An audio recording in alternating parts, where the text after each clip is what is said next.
Hey, I think I'm live. Hello? Hello? Hello? Hello? I think I'm here. Welcome, everybody. We are doing another live stream.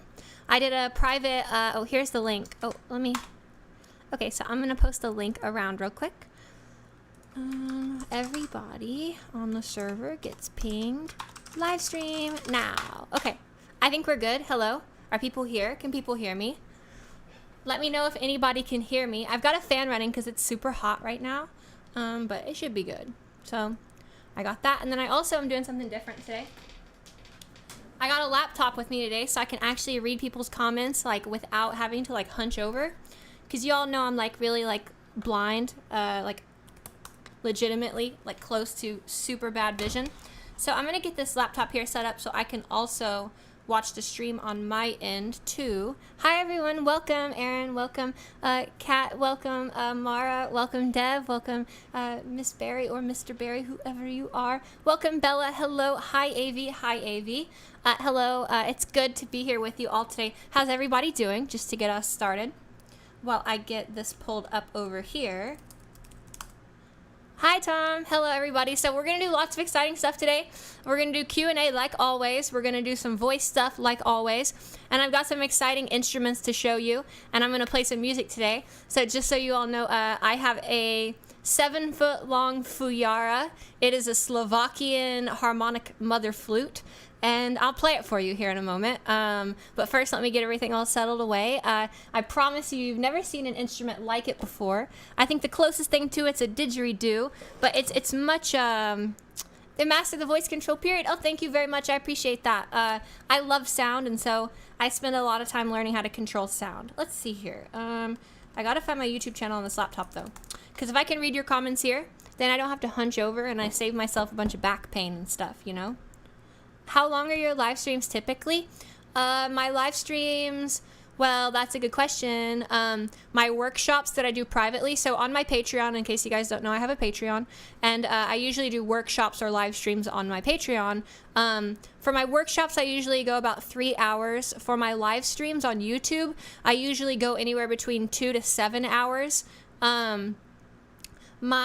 During Christmas, I went 7 hours. I think last live stream on YouTube, it was 3 hours. And then the time before that, it was about 2.5. So I'm going to stream at least 2 hours right now. And we're just getting started with that. So let's see here. Okay.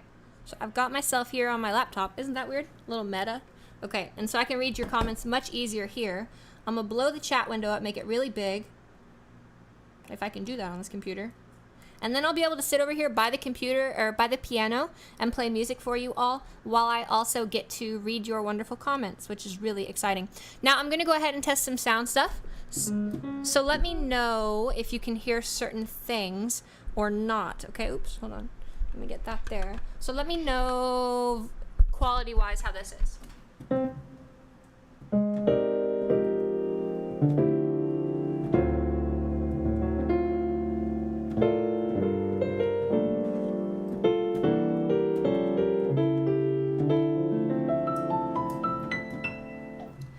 Hear that fine? Do you do online classes? Yes, I offer private lessons. Oh my god, you're amazing. Holy, I am so happy to see you live. Oh, well, thank you. It's great to have you here. I usually do live streams every month. Some of them are private, some of them are public. You can hear the keyboard. Okay, so that's like a input from the microphone. Tell me if you all think this is better piano quality. I can also give you the piano signal via my headphones like this. Let me know if you think this sounds better. God, I keep dragging my microphone around.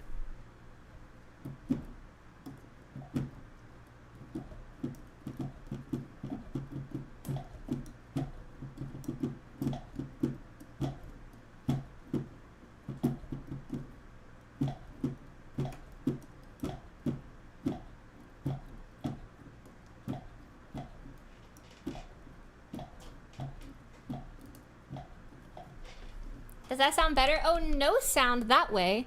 Well, that's bizarre. Okay, so we won't do it that way for sure. That's weird. You guys totally should have heard that. Oh well. Terrible quality. Oh my god, wait, somebody has the, hold on. Who has the YouTube username Heat from Fire? Reveal yourself. Okay, no worries, you're good. You should be able to hear it now.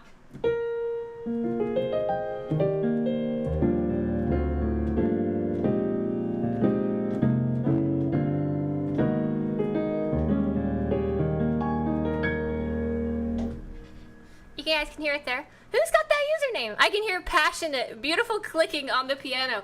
Oh, thank you. What a blessed compliment. I appreciate that. Oh my gosh, that's so funny. Someone's got the Heat from Fire YouTube name. Okay, that's a first. Hold on. I gotta like...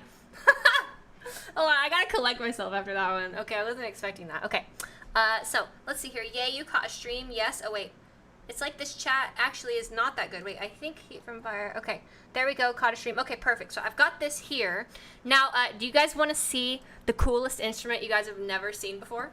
I can promise you, I have an instrument in store that you all have never seen before. And actually, it can teach you a lot about the way voice works. Because you know I'm always talking about harmonics, and I'm always talking about the harmonic series. And I worship the harmonic series. Well, today, I have brought to you all the most profound and wonderful harmonic instrument in our universe. Okay, so just you wait. It is one of the most beautiful acoustic harmonic producing machines ever. Oh, thank you, Dom. I really appreciate that. That's very sweet. Okay, so I'm gonna go get that. Actually, before I get that, I'm gonna wipe off some lipstick because I'm not trying to get lipstick all over my elderberry, fipple.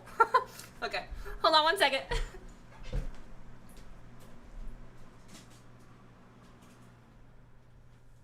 Okay. Hold on. Here we go. Hold on. Okay. Hold up. So look at this. Hold on. It's literally bigger than me. It's gigantic. It is such a gigantic instrument. It almost touches the ceiling. Isn't this cool?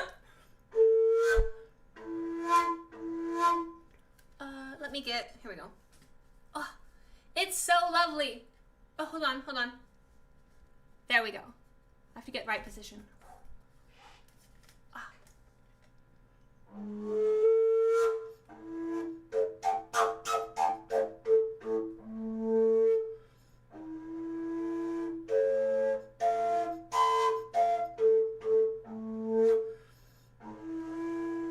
You're playing a tree?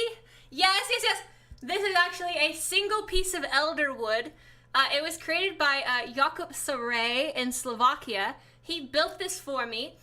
It is completely elderberry, and it sounds incredible. Now, I will say, I'm supposed to have a cork pad in the top of this, but I was playing one day and I blew the cork pad out, and I'm legally blind, and when the cork pad fell on my floor, I'm not able to see it. I don't have the vision required to find a small piece of brown cork on my floor. So instead I'm using tape, which means the sound isn't as good as it would be if I corked it, but it is still very beautiful. I'll try and play some scales for you. So look at the, okay, hold on, I'm hitting my ceiling. So the finger holes are huge. Look at how big apart these are. So you have to like cover with one hand, and then you have to have the other hand open. So I've been practicing this instrument, and it can do like some really amazing, no, it's not a proto-bassoon. Bassoon comes from a much different family. A bassoon is a double reed instrument, and this actually has no reed. This is much closer to like different flutes from Bulgaria, Slovakia, that area there. This is actually a mountain herding flute. So old Slovakian goat herders or whatever, they would basically stand on mountains and like play this instrument. So whenever I play it, I feel that way.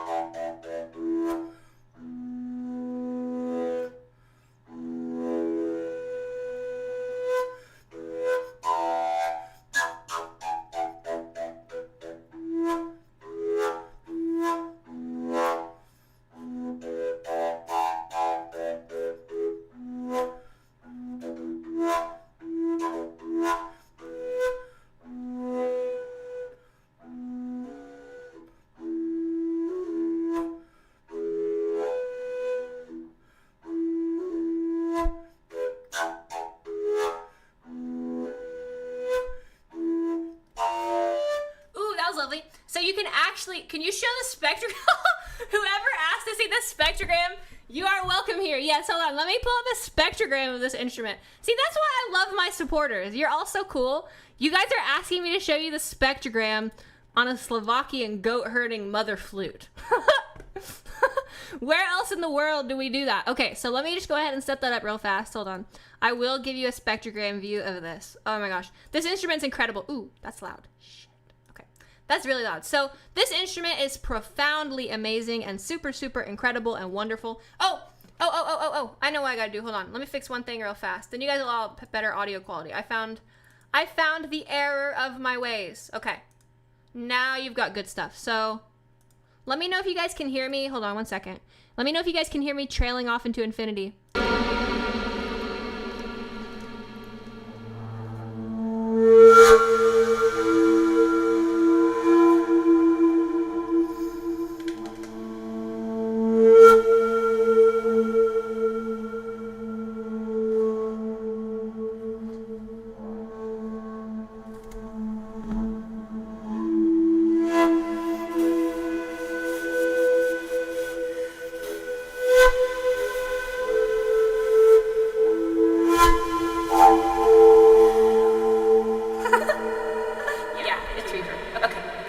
So let me turn that off. You guys want to see the spectrogram, so you'll hear double of me. So let me mute that real fast. Now let me pull up the spectrum. You know, the amazing thing about this, so I've been getting into different flutes. So I'll pull out a different flute in a second. I've also been trying to learn the Bulgarian kaval. I am making a song with this, actually. That's what I was about to say. Actually, one of my favorite things about this entire instrument is the fact that you can play microtonal with it. Since it's an acoustic wind instrument that depends on like column length, if I half block a hole, like if I half key, you actually go like up a quarter tone or like up an eighth tone. You can actually get really, really, really nuanced microtonal motion by like half plugging, and like you can get amazing vibrato with like embouchure changes. Really, really awesome stuff. Okay, so I've got this spectrogram here for you, and so you'll all get to see how it's just a beautiful harmonic nest. Let's see here. Let me get the 2D spectrogram, because 2D is easier to read. I know that 3D spectrograms are cool, but the 2D spectrograms really actually show you it more. Here we go. Hold on. Okay. So unfortunately, the way I'm sharing it, I won't be able to give you. Oops. I won't be able to give you like. Why can't I move that? Weird. Anyways, let's take a look.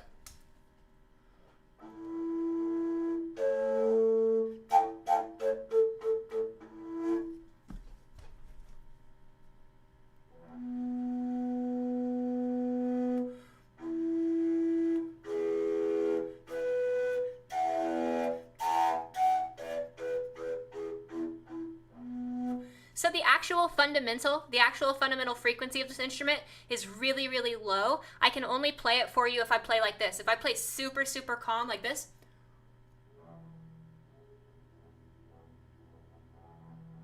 It's actually hard to get the fundamental out. So what you actually end up hearing, I'm starting on like the 4th to 5th harmonic. So like this right here. That's the 2nd harmonic to the 3rd harmonic. So there's 2, 3.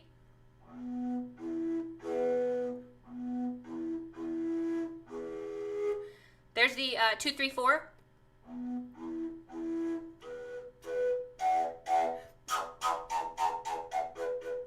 That was like the 13th harmonic or the 17th harmonic, one of those.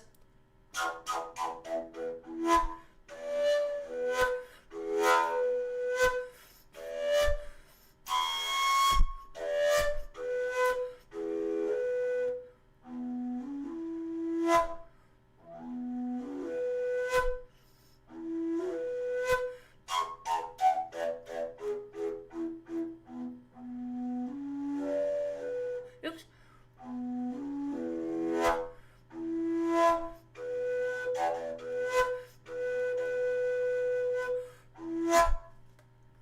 Is this not the coolest instrument you've ever seen? Like be real! Hello everyone, hold on. Let me read. I think that was the 4th harmonic. Yeah, it can get all the way up to, the thing is, the higher up the harmonic, well, because it is polyphonic singing.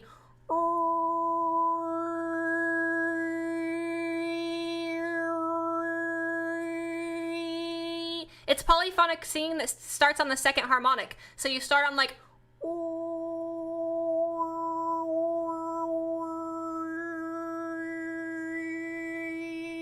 Oh, I was gonna show my spectrogram. My bad. Hold on.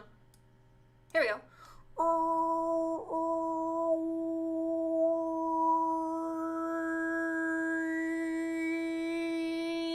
Oops, I had some diplophonia.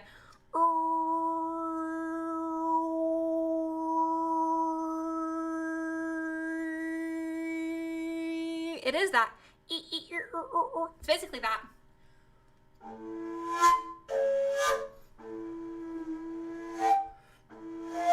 And you can get all sorts of microtonal stuff. That's one of my most fascinating things about it.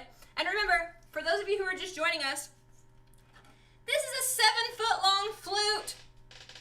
Look at this thing. Hold on, wait. Oh! This thing is huge. It's called a fujara. Okay, let me take a look back over here at my computer screen. Gosh, 110 people. That's great. It's great to have you all here with you. How's everyone doing today? Summoning a demon. No, I'm summoning my goats. I'm on the mountain. Is there any instrument you can't play? No, because music behaves the same regardless of what instrument you're playing. So if you understand music and you understand like the way sound works, you can really play any instrument. In fact, an example of that, I'll pull out a Bulgarian flute. I've been playing a Bulgarian flute lately. I've been practicing it for 3 or 4 days. It's called the kaval, and it's notoriously a very hard instrument to make sound on. Some beginners can take up to a month. Some beginners can take up to a month to try and learn how to make sound on the kaval.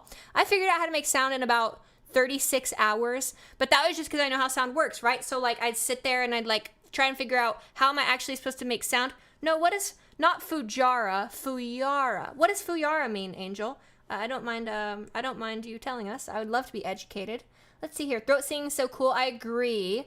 That's more flute than I am person. Yeah, me too. I'm 5'6", 5'5", so this thing towers over me by like nearly 2 feet. It's like 1.5 feet taller than me. Doing good. Had a voice therapy session. Good. I hope it went well. Fellow trans femme composer here. Thanks for being awesome. Welcome, fellow composer. I was just showing off this fujara. Check it out.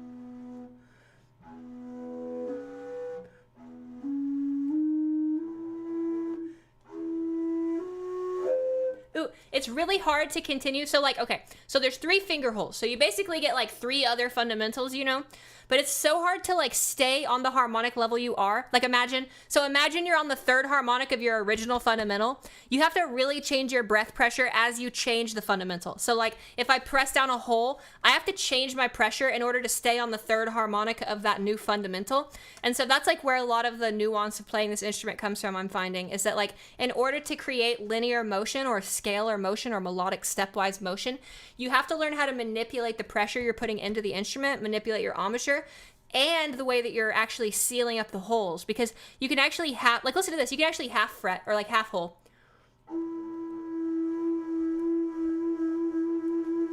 Right? That's like a quarter tone. It's actually, you can get less than a quarter tone on this. Like watch.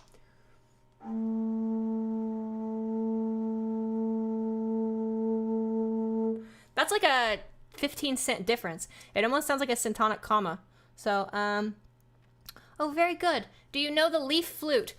You mean like playing a leaf, like a blade of grass or a leaf or whatever? I've done that before, yeah. That's actually a great way to teach people how the voice creates pitch, because it creates pitch in a rather similar way.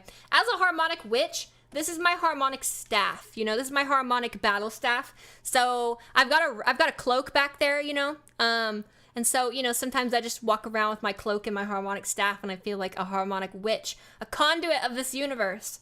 Let's see here. Fujara is how it's spelled in Polish for a certain slang word. Oh, okay. I think I know what it means, Angel. That's what I guessed, too, when I first heard it.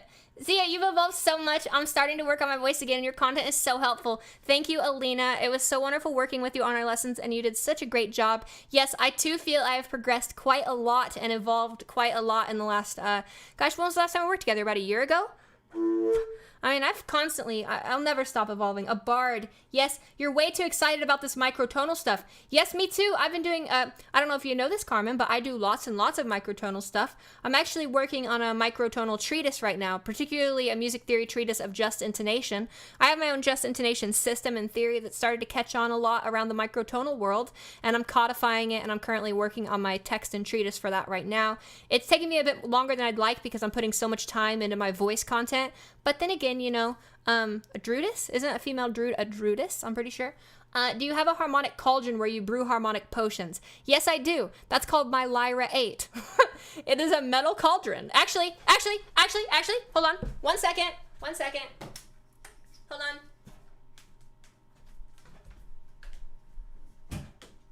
Somebody asked about my harmonic cauldron. This is my harmonic cauldron. Okay, so if that's my harmonic grand staff, and I'm a harmonic witch, that's my harmonic cauldron. I'll show you why. One second.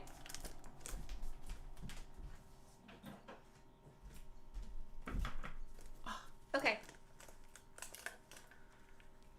Okay. All right, here we are.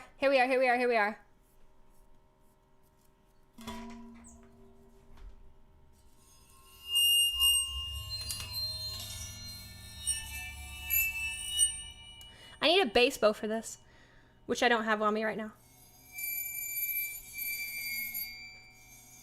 Let me also... Oh, fuck, I just spilt water all over myself. Did you guys see that on camera?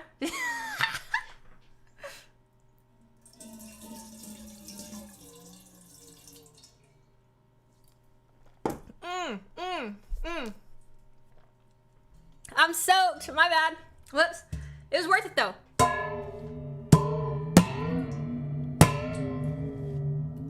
That's why we did it. Hold on, let me get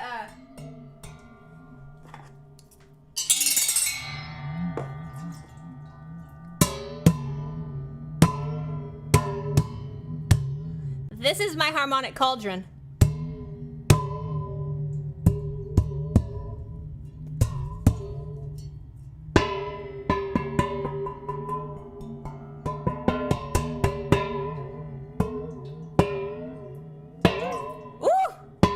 The beauty of acoustics. Basically, as I pour water in there and move the water around, it changes the way the sound interacts with the space.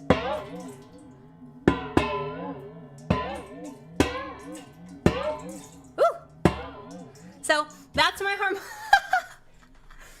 it! How come you guys let me soak myself? How are you guys okay with me doing that? Am I just here for your amusement? I swear. Okay. Ever thought about getting a hang drum? Yes, that's on my plate eventually. I'm gonna get the Lumitone next. That's my next instrument because I need that beautiful microtonal interface. I need the Lumitone. And then after that, so I'm gonna get the Lumitone. That's expensive. I'm not gonna buy instruments for a while, but you guys ready for this? I'm gonna buy like a 1969 Rhodes. I'm gonna get a Mark II, and it's gonna be so beautiful and so wonderful. And I'm just gonna sit in my room and play acoustic Rhodes all day long. I've never actually played an acoustic, well, I played an acoustic Rhodes once, but the Rhodes is like one of my favorite sounds ever, and I would love to capture like actual acoustic Rhodes sound. So isn't the water basically the modulator? Yeah. Now that machine, the thing I was just tapping, that's technically not harmonic. That's aperiodic. So when I tap the metal like this, there's no periodicity really going on that's stable. So instead what you get is a chaotic sort of, all the pieces are going to be moving independently. I can generate harmonics by bowing though. So when I bow the metal and I bring out, I need a bigger bow. This is not the right bow to use for this. I have to go to a different room to grab my other bow. But those would be harmonics if I bow those. So how lovely. Okay, Oh gosh, so let me read these comments. There's all kinds of lovely comments. Someone likes BT. Oh, BT's cool. Yeah, I had a big BT phase in like 2009, so I'm about 11 years late for BT fandom. But I definitely was influenced by this binary universe. Definitely influenced by these hopeful machines. Definitely influenced by his original stuff too. But this binary machines, I think, is still like the pinnacle work that I like from him. And I was definitely influenced by the animations plus the music. In fact, I was making animations before that, but that really made me like, okay, I want to combine animations with like all of my music, you know? So let's see here. You're adorable. Thank you. Much appreciated. Please song something in this chord progression. 4, 5, okay, 6, 6, 5, 4. Sure, I can do that for you. 6, 5, 4.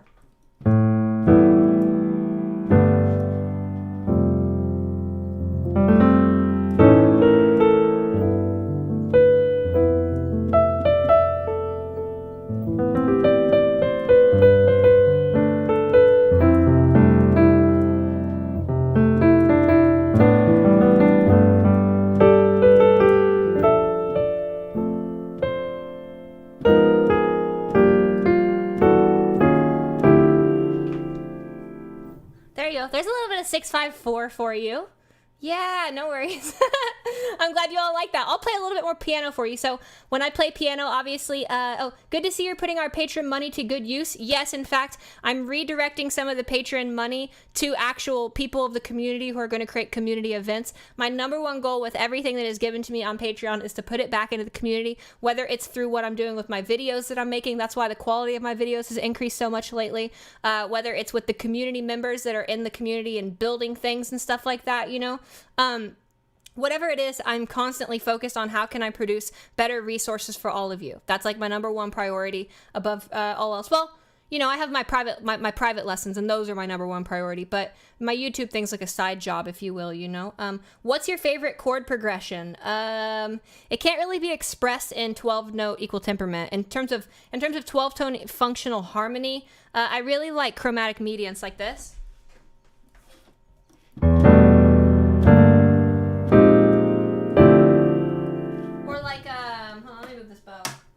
Or like this. Oops, on.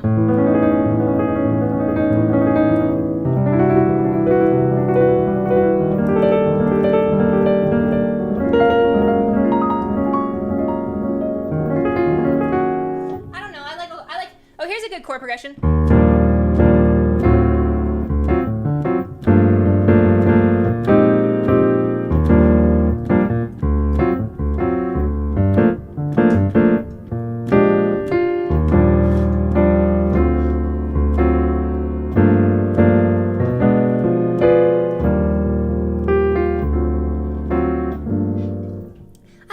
Progressions. That's like that like typical like J-pop, you know, like kawaii.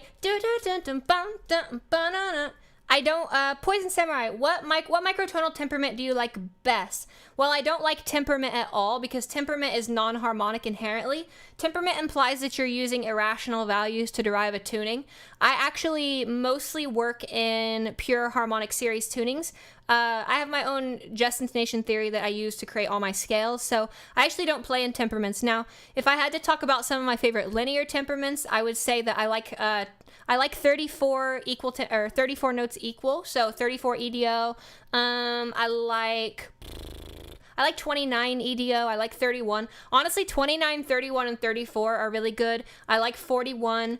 Those are the only linear temperaments I like. And then I actually like to take those linear temperament models, and then I like to actually tune them via harmonic series segments. So like, yeah, I have, there's a lot of that about that on my server that I've been doing and stuff. So I like to take models of temperaments or models of structures and then just intonate them and keep them near equal. So I've kind of created this thing called neji. So instead of like, you know, like EDO, it's like near equal just intonation. So I really love 34 notes in near equal just intonation. So I find a segment of the harmonic series that's not too high up, not too low down, that basically allows you to approximate the behavior and distribution of notes that 34 EDO has, but instead it gives it to you in fully harmonic locked in tuning. So that is actually what I prefer in terms of my tunings.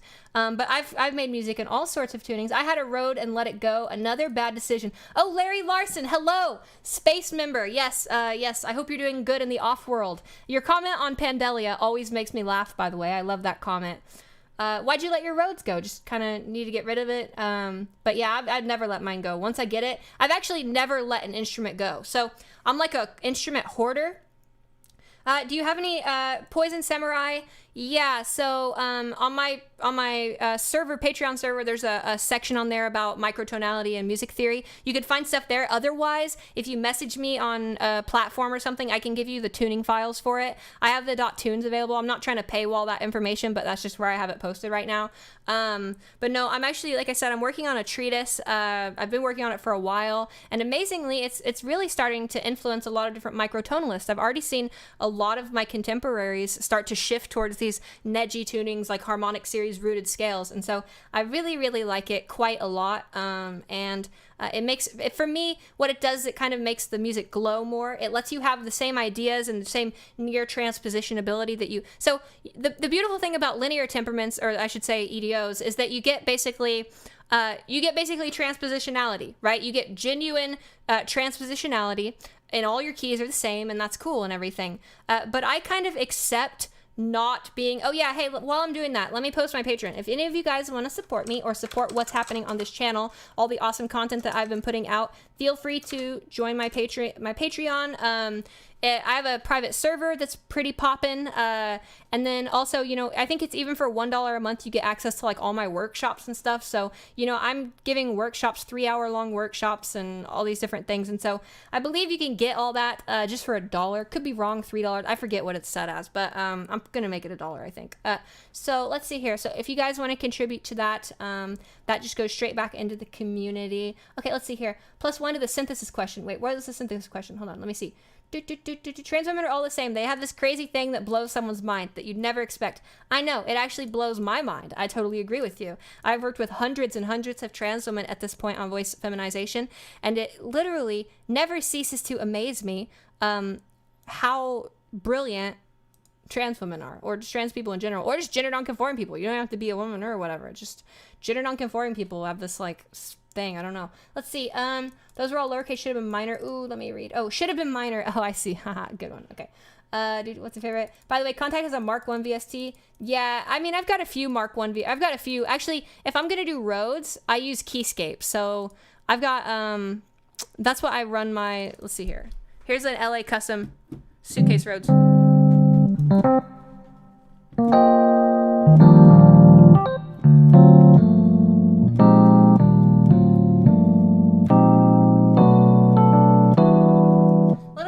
Wash on that. I don't like that tone. I usually use this one. That one's a little too, I don't get to hear it. You know what I mean? It's too covered. I don't like that.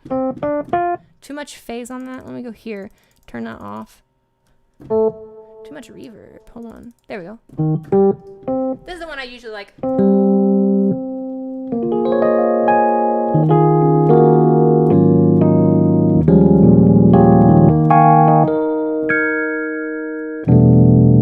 I'll show you some of those microtonal scales I've been playing in too. Or wait, hold on. I need to get back to questions. I don't need to get carried away with that yet. I'll play more music here in a second. Oh, chromatic medians are awesome. Yes, I love chromatic medians, especially doubly chromatic medians. What's the best microtonal thing? Okay, got that. 34 is great. Trans women are awesome. Yes, trans women are awesome. We are based. Okay, let's see. What is your favorite type of synthesis? That's a good question. I mean, I'm going to have to go with reductive synthesis, right? Or because, I mean, our voice is a reductive synthesizer. So as a voice scientist and as a voice educator, if I didn't say my favorite form of synthesis was reductive synthesis, then I would probably be selling out my I'd be selling out my people. No, I really like, I mean, if I'm being serious, I really like wavetable synthesis. I reach for wavetable synthesis more often than not, just because it lets me, I like to start with really complex, convoluted wavetables, and then I like to do FM synthesis with those, and that allows me to get these really complex evolving basses and evolving textures and stuff like that. Here, I'll show you some. So I'm making a new piece. So you guys are going to get a sneak peek on this. You guys are the first ones publicly to hear this. I posted it on a few servers and stuff, but I'm currently 24 minutes in to a piece of music. 24 minutes in. It's almost finished. It is a microtonal piece. It's in 29 near equal just intonation, a scale that I created. In particular, it is in It's a 29 tone scale built out of the intersections between the 19th and 11th harmonic families. So you end up with like some novum decimal colors, you end up with some undecimal colors, and then you end up with this sort of lovely sort of near equality that we get from 29 tone. And you know, the beautiful thing I find about 29 tone is that the smallest step, the diesis, it's like 41 cents or 42 cents. In the neji, it can go anywhere between 38 all the way up to 44. But in that little range there of cents, like 38 to 44, not 38, but let's say 41 to 44 cents, it has this very corrosive, rusty quality that to me stands out. Like 31, when I put a diesis in 31, it like causes the whole sound to shimmer. And then when I put like a diesis in 29, it causes the whole thing to corrode. I don't know how else to describe it. But check this out. Here's a sneak peek. There's a piece I'm writing, 29 neji. It's 24 minutes long. I'll give you guys, hold on. I'll give you guys some samples of this.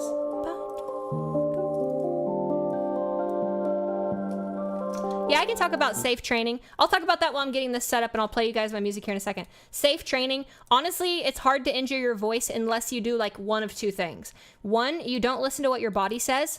And two, you constrict a lot as you go higher up in pitch. We want to release any constriction, any irritation, any scratchiness, any rubbingness, any friction feelings. Voice feminization never has a feeling of friction, ever. It never has a feeling of chafing or irritating or inflaming. So if you sense a burning sensation, anything like that, stop what you're doing. You know, it's just not worth it. A lot of people, what happens is when they try to raise their resonance, they end up constricting their false folds, or they end up constricting their actual true vocal folds. And what this does is it puts the voice under a lot more friction than it needs to be. And if we're also going to higher pitches because we're trying to feminize the voice, high pitches plus lots of friction is a wonderful recipe to damage your instrument, right? Because what you're doing is you're just sitting there rubbing the mucosal structures. Imagine if you took your hands and you just rubbed them against each other over and over and over for 2 hours. You'd eventually be raw. Your vocal folds are no different like that as well, right? So, yeah. Well, I put it on ultra low latency Cosmo because I like to be as connected as possible with the audience while I'm streaming and stuff. Favorite anime? Let's get political. Favorite anime? I don't really watch anime. I'm not a weeb, but I don't hate weebs. I respect the weeb thing. I've watched a lot of animes though. You know, this is gonna sound so bad. I think one of my favorite animes is Yu Yu Hakusho. And I don't want people to bully me. I like Trigun, you know, I like those classic ones that were like on Adult Swim and stuff. I watched all those. And then I did watch some other ones that weren't on Adult Swim and stuff. Gurren Lagann. I've wanted to watch Hunter x Hunter. Like everybody tells me I need to watch Hunter x Hunter. I just haven't watched it because the beginning is like really boring. But then Yu Yu Hakusho was the last anime that I watched from start to finish again, and I was like, God, it's so good.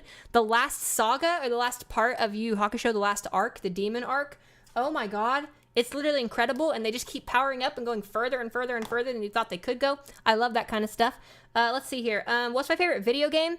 My favorite video game of all time is StarCraft Brood War. My second favorite video game of all time is probably Diablo 2. My third favorite video game of all time is probably Halo 2. And my fourth is probably Super Smash Brothers Melee. Do you guys want me to play, net play Super Smash Brothers Melee? I can show you guys my skill later if you guys want to watch. If you guys are into like a Twitch stream, I could turn it into that here in a little bit. But I've been grinding Melee for a while. Let's see here. Let's see. Yeah, that's my favorite type of synthesis. That's where I was in the questions. Struggling to make my voice sound cis. I'm doing what you're saying, but it doesn't sound quite right. Well, that's incredibly vague because the voice has so many parameters. You could be doing tons of things wrong. You know, a lot of people get the idea that like the exercises I give on my YouTubes, you're just supposed to do them over and over and over and over and over, and it's supposed to make you sound female. But exercises actually aren't where you get skill from. Exercises are environments, they are spaces, they are conditional locations or conditional places that you enter. And then the conditions of that exercise are supposed to evoke lower probability outputs from you. And then you're supposed to reflect on those lower probability outputs and try to gain control over it. Okay? So it's totally possible that you do all my exercises over and over and, you know, you don't sound good because there's so many things that could happen that could stop you. I'm just going to say that if you've done this stuff on my YouTube channel and you don't sound very good, probably false hold constriction. That's creeping up to be the most common issue that people have. Or you drop your resonance, or also the For me, Oto Kite Kuchen. For me, Oto, the reason why I like Melee so much is because I love games that are extremely fast, precise inputs. I like piano. I like jamming. I like things that are mechanically extremely precise, but also have a degree of cerebral battle to them. That's actually why I like StarCraft Brood War so much, because StarCraft Brood War is like you're playing chess and you're playing piano simultaneously, you know? And it's like 1A, 2A, 3A, 4A, 5A, 1SD, 1SD, 1SD, 1SD, you know, like. So yeah, I played Terran for about 19 years, and in the last 2 years or so, I've switched to Zerg. So I'm trying to learn how to play Zerg in Brood War, and Zerg is super, super demanding because of the way you have to hotkey the hatcheries and the way you have to move around. It's just a lot. How do you remain consistent with voice? Lots of consistent practice. I don't put any effort into what I'm talking right now. I'm just simply speaking to you. This is my behavioral normalized voice. There was something else that someone asked. There's a question that was so good. What was it? Oh, about not sounding right. Let me get back to that. So when you're doing a voice exercise, I don't want you to think about the voice exercise as being the thing that's supposed to do the work for you. You know, exercises aren't these things that you just go through the motions of and then you automatically sound good. Like I said, exercises are a conditional environment that you enter. Think of it this way. Imagine if you have to read a book or work on a paper. For those of you who have had to write essays in college or high school or middle school or whatever school, for those of you who have to write essays, would you agree that it's harder to write an essay in your like place? So if I'm here right in front of my computer, I've got my monitors, it's harder to write the essay. But if I go to the library, it's easier to write the essay. That's not the library making the essay like easier per se. It's the library providing a conditional environment that evokes lower probability outputs of me, because behavior is fundamentally about an interaction of an organism responding to stimuli. So exercises are there to create conditional environments with certain stimuli to get you to do things that you don't know how to do otherwise, right? And then once you're doing the exercise and you're going and you're experiencing that conditional environment, it's up to you to observe what's occurring. And if you end up, you first gain observation and awareness, and then you try to build that awareness into control, okay? So exercises are spaces. You enter these spaces. They have conditions. They make you do things you normally wouldn't do. And then as you're doing things you normally wouldn't do, you then try to process it and understand what you're doing. And that's how you gain awareness. And then that's ultimately how you gain control, which is ultimately how you gain skill. Yes, exactly, Chloe. Exercises are like a catalyst to train a new habit. It is exactly like that. So I think a lot of people get in the wrong sense perspective. If you just watch my videos on YouTube and we haven't really talked privately or whatever, you talk fast. I'm sorry. I'll slow it down a little bit. So if you have watched my YouTube videos, don't think so linearly, okay? Voice and the acquisition of any new skill is fundamentally non-linear, right? Like you'll have moments where you gain this tiny piece of information that explodes your growth and you have a totally new thing occurring, right? Those things are lovely, but that's non-linearity. You can, in 1 second, you could have a month of growth, but you could also spend 30 minutes and basically get no growth. You were vibing. You normally watch my YouTube videos at 1.75. I pretty much watch all YouTube videos at 1.5x, unless they're like musical, Let's see here. Currently, let me see what everyone says. I love how technical knowledge is. Well, let me see here. Thank you all so much. There's so many questions. Definitely a StarCraft type. Agree. Would you say it's not just mechanics, it's also art? Yes. Voice is mechanics, voice is art, and voice is internal, okay? That's actually why my book is The Art of Voice Feminization. I don't think it's as mechanical. Like, we can dissect it mechanically, we can dissect it through a linear model. The source filter model is a linear model, but voice and the way the voice behaves internally is fundamentally non-linear. So yeah, it's mechanical, and yes, we can predict and model, and I can go in by hand, I can create things that sound like voices through the linear models, but those are simply models, right? They don't necessarily they don't necessarily factor in all of the complex nonlinear variables that come into it. I'm really excited about sound. Of course I'm really excited about sound. I worship sound. It's my thing. It's everything to me. I don't know. It's the fundamental backbone of my existence. Let's see here. How do I get one-on-one lessons for you with voice training? Email transvoicelessons@gmail.com. Look, I'll just be frank with everybody. I've got a waiting list of like 1,300 people right now. It's not like a waiting list. It's a pool. And when I book, I ping it. We go through and we find people and stuff. I'm trying to hire a new I'm hiring a new teacher. I'm training someone right now, and we're about to start. So that'll increase my availability. But they're only going to be able to take on like 60 or 70 new students, right? And I've got like I've got like 1,300 people waiting. Oh, did my stream go down? Stream down? Hello? Stream down? Oh no, we're good. We're back. Okay, cool. But yeah, I mean, I've got over 1,000 people wanting to work with me right now in a pool. So if you want to work with me, send me an email. You won't be lost. You won't be forgotten. But just be aware that, I have a huge wait list. Okay. I'm trying to do as best as I can to try and cut that list down, but it's just so massive. It's impossible. Basically, I could teach for the next 5 years straight, teaching maximum capacity 5 to 6 students a day, and I still wouldn't work through my wait list. You may have an excellent understanding of the human voice, but you don't have the ability to communicate that knowledge to the average person. I actually completely disagree with you. What I'm talking right now, I'm not teaching. I'm not your teacher right now. I'm streaming. I'm in a different environment. When I'm teaching, I'm a completely different person, completely different environment. I work with children. I work with people all across the age spectrum, all across nationalities, all across different languages. I can adapt and commit and change how I'm speaking to my students in any situation. That's a fundamental thing about being a teacher. But right now, I'm not trying to pretend. I'm not trying to put on a show. I'm hanging out, so I'm not gonna alter my behavior in any way to fit other people here. You know what I'm saying? I'm just chatting about voice the way I see it. Let's see here. You shouldn't be telling people to do your exercise if they aren't gonna work. That's not how it works. I'm not plus your tubes don't go far enough. I think you want Wow. Okay, concerned American. Like I already said, the exercises do work, but the thing is you can't rely on them linearly. And I'm just going to block you from my channel because you're a troll. Let's see here. Oh, put user in timeout. Okay, so there's that. Let's see here. Okay, there we go. Is it odd to have problems with pitch or... Also, if you can't practice 1 hour a day, I would just start with the Patreon content. Sure. See, concerned American who said I'm just trying to sell my stuff. Sell my stuff? I've got 1,300 people waiting.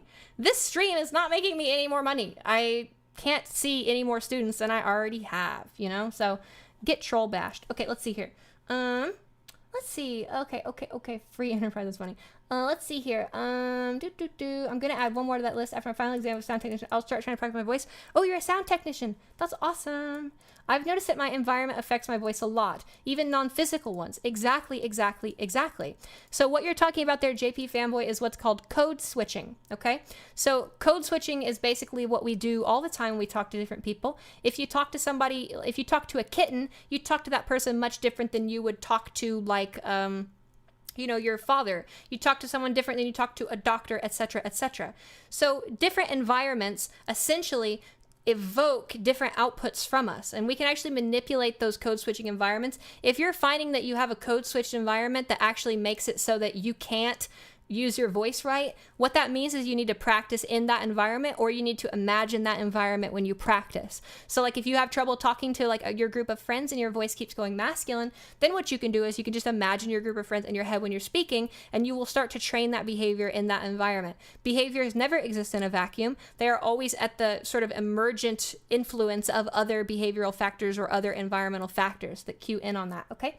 I think she did mention wanting to do group lessons. Yes, I'll be starting group lessons soon. It's really hard. Z, have you thought about cheaper sessions for multiple people? Yes, exactly. I want to do group lessons. And I have, I'm going to be doing webinars eventually that'll be open population, so up to 256 people. It'll be the same thing I teach in lessons, but it'll just be less personalized, thank you, Jacob. I appreciate that. Let's see here. Capitalists support free enterprise, but... Well, I would say I'm sort of a hesitant capitalist, we live in a capitalist system, so I have to behave in that system, otherwise I'll die. But otherwise, I try to give everything away for free. I've been giving my music away for free for over 12 years now. You can literally get all of my music for free on my Bandcamp, and it will always be free. Let's see here. Is there a difference in training voice depending on the language? Yes, there is. Certain languages have behaviors that are more or less easy to masculinize or feminize. It just depends. That's super helpful device, interesting visualization. Usually for different languages, it requires me to go in their language. So I was working with a student yesterday. I forget what language it was. A language I'm not too familiar with. It was pretty remote language, not a lot of speakers.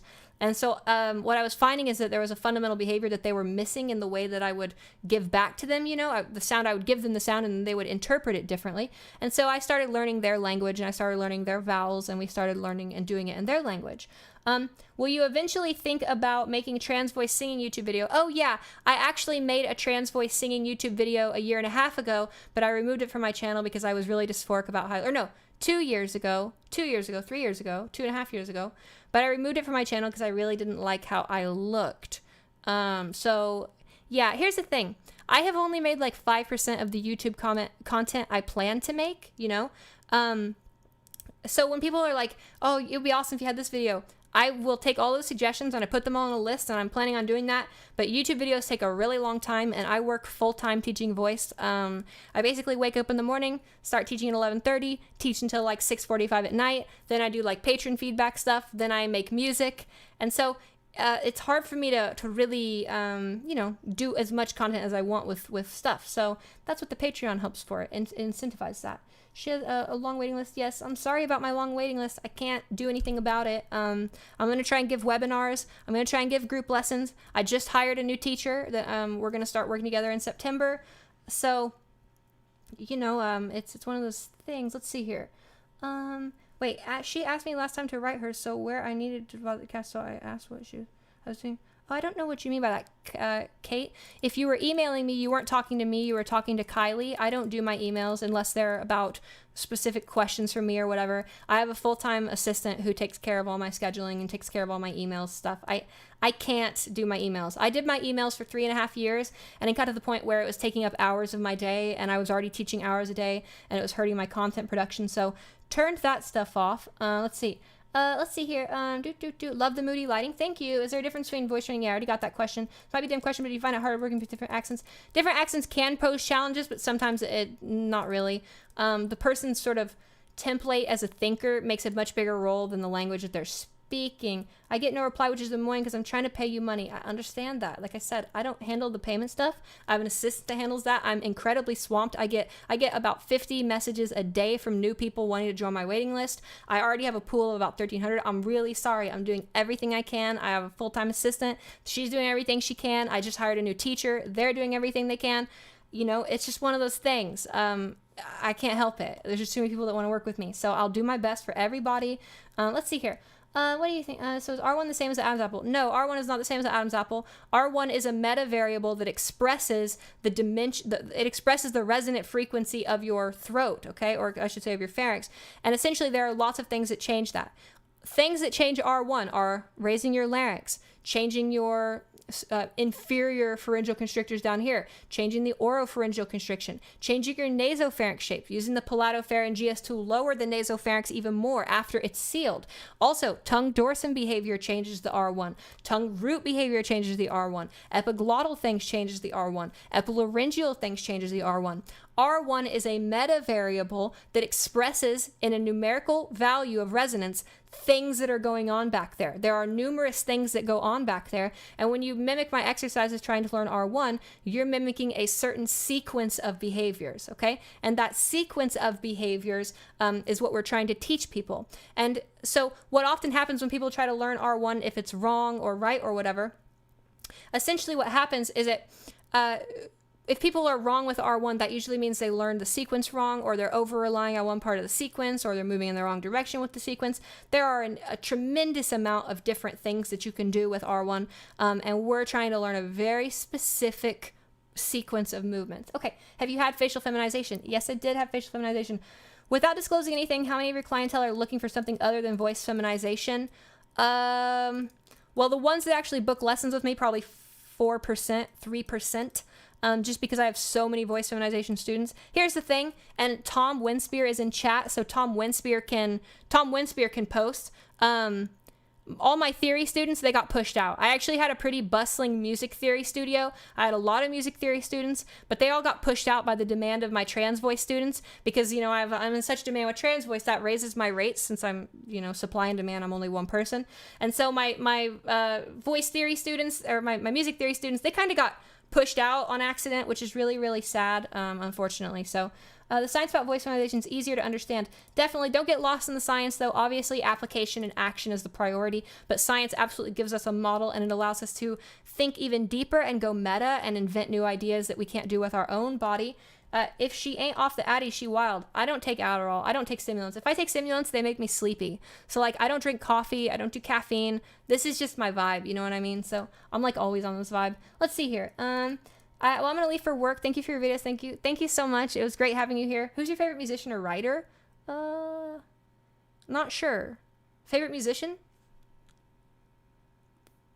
Bill Evans? Bill Evans. Have you done anything with modular synthesis? Not as much as I want. I really want to get the Pulsar 23 from Soma Labs because that's like a semi-modular kind of like thing, and I kind of want to use that and then integrate it into modular stuff more outwards. Let's see here. You had no idea you were hustling so much. Oh yeah, for sure. This is my full-time career. I'm working on a book. I've got 515 patrons. I've got 1,300 people waiting. I've got a new teacher coming on, assistant. Yeah, this is my job, and it works pretty good so far. I'm getting better every day. I've been teaching full-time for about 4 years now, 3.5 years or so. Would you say that you teach children? Do you mean children that entered puberty, or is anything related? Yeah, so I mean, I teach children who have entered puberty. Usually the children that I teach are children who have been exposed to testosterone for about a year or two. Then they got on blockers, and their voice already dropped, but yet they're like, basically blocking their testosterone already. And in those cases, they already have a masculinized voice in some ways. I have worked with prepubescent children, but typically those are like F to M prepubescent people who want to like change their voice and sound more boyish, because there's a very faint difference before puberty starts that we can get.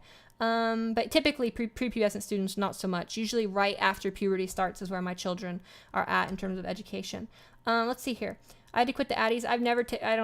Not my thing. It just puts me to sleep. If I drink coffee, I get sick. In fact, all my patrons can account for this. Last year, over a year ago, I drank coffee for like the first time, and I was literally sick for a whole day. I was in the bathtub gagging and puking, and I literally had to it put me out. So I'll never, ever, ever, ever, ever drink caffeine again, ever. It's disgusting. Bill Evans, awesome. He is incredible. There's also free software that's modular. That's great. So stoked for your treatise. Thank you very much. I'm really excited about the treatise too. It's taking me longer than I would have liked. I was originally trying to release it in March, but then I started making a ton of trans voice content for my YouTube, so that's taking the precedence over it. You're a jazz musician? You like cool? Yes, I'm a jazz musician. That's kind of where my roots are. Well, my roots are in progressive metal, and then I went from progressive metal into electronic music, and then I went from electronic music into classical music, and then I sort of surveyed the whole 1,000-year history of Western classical music. Then I got into ethnomusicology and studied music of different cultures. I went over to Thailand, and I stayed in Thailand for a while and studied Thai classical music, and I learned to perform the Thai classical style. And then I came, back over here, and then I studied jazz. I've been studying jazz for that whole time, though, so... no, falsetto doesn't hurt the voice. Oh, Jillian, I saw your question. I'm going to get back to you via DM. So you have a very specific question. I listened to the file. I'll give you some suggestions on that a little bit later. I wanted to get to that yesterday, but my stomach was hurting me really bad. So I'll get to that a little bit later, and I'll save that for off stream because it's kind of a very specialized thing you're dealing with. Let's see. Have you tried Outputs Portals plugins? No. Bill Evans is amazing, though. Let's see here. Jazz musician, yes. Is this the name when they say raise your vibration? Funny. Thank you, and I appreciate the various feedback, and you're wonderful. I appreciate that. Good. You should look into the Moog DFAM semi-modular. Oh, yeah. Is that like not the grandmother or isn't the DFAM like the grandmother above that or whatever? It's like the matriarch? Is that what you're talking about? That sounds good. Wait, an FM and semi-modular? That sounds really cool.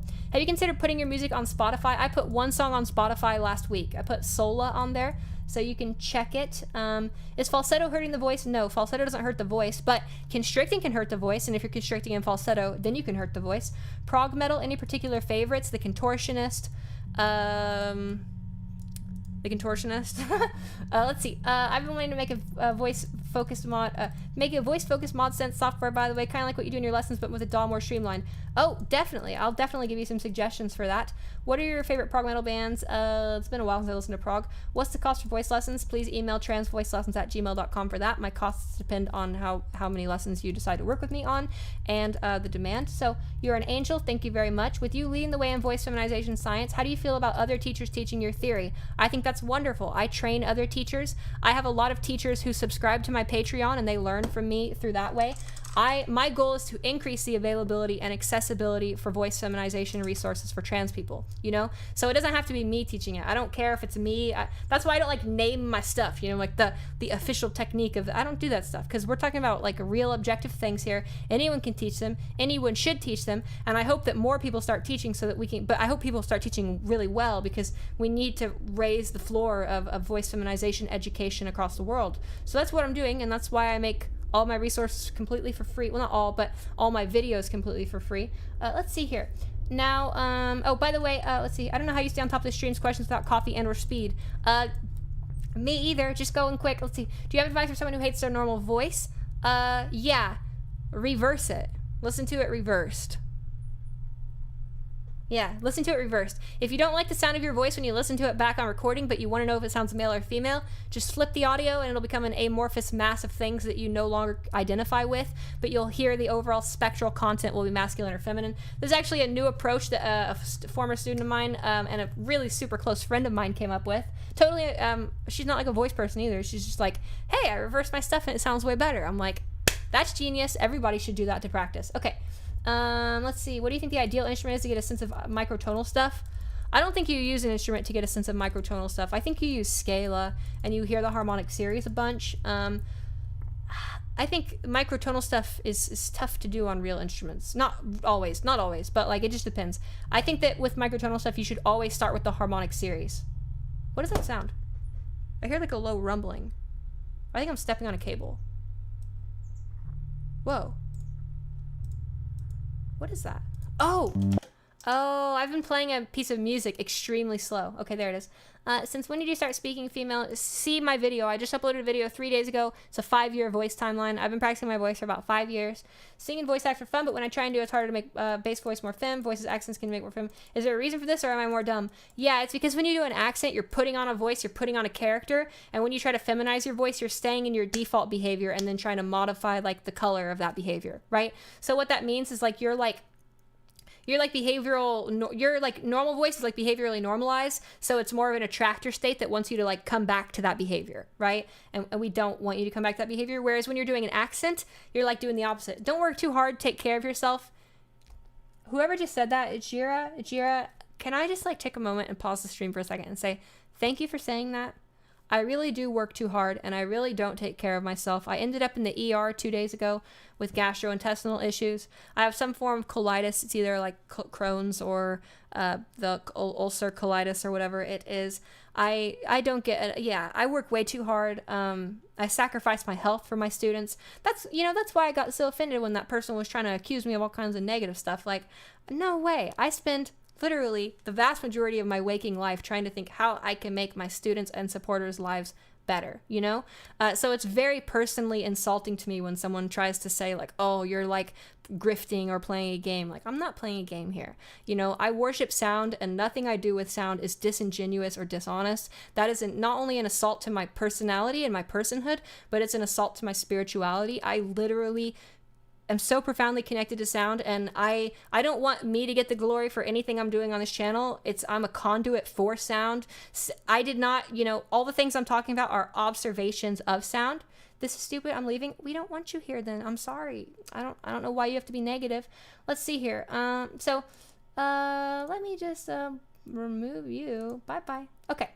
So let's see here. Is it necessary to go through the grasp of traditional? No, I don't think you need traditional Western theory to play microtonal tunings, but I think it helps because microtonal tunings have, basically by learning Western music, you're really learning mean tone. You're learning basically a Pythagorean mean tone kind of thing where you're learning how to stack fifths. You're basically learning through classical harmony. You're basically learning like the MOS of like 5L2S, which basically means, you have like 5 large steps, whole tones, and then 2 half steps. And so 12 tone theory basically teaches you all of that and nothing else. Let's see here. Oh gosh, Dom, we've been over this before, but here's, Dom, I'll just show you. Watch the back of my throat here. Wait, hold on. I'll just show you, Dom, since you're here and you want answers. Watch the back of my throat.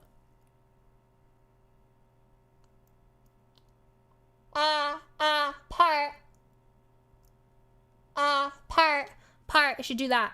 You should see the oropharyngeal constrictors come in like that, and then you should see the nasopharynx lower. The nasopharynx lowering is from the palatopharyngeus, which allows the larynx to go even higher than what it normally does.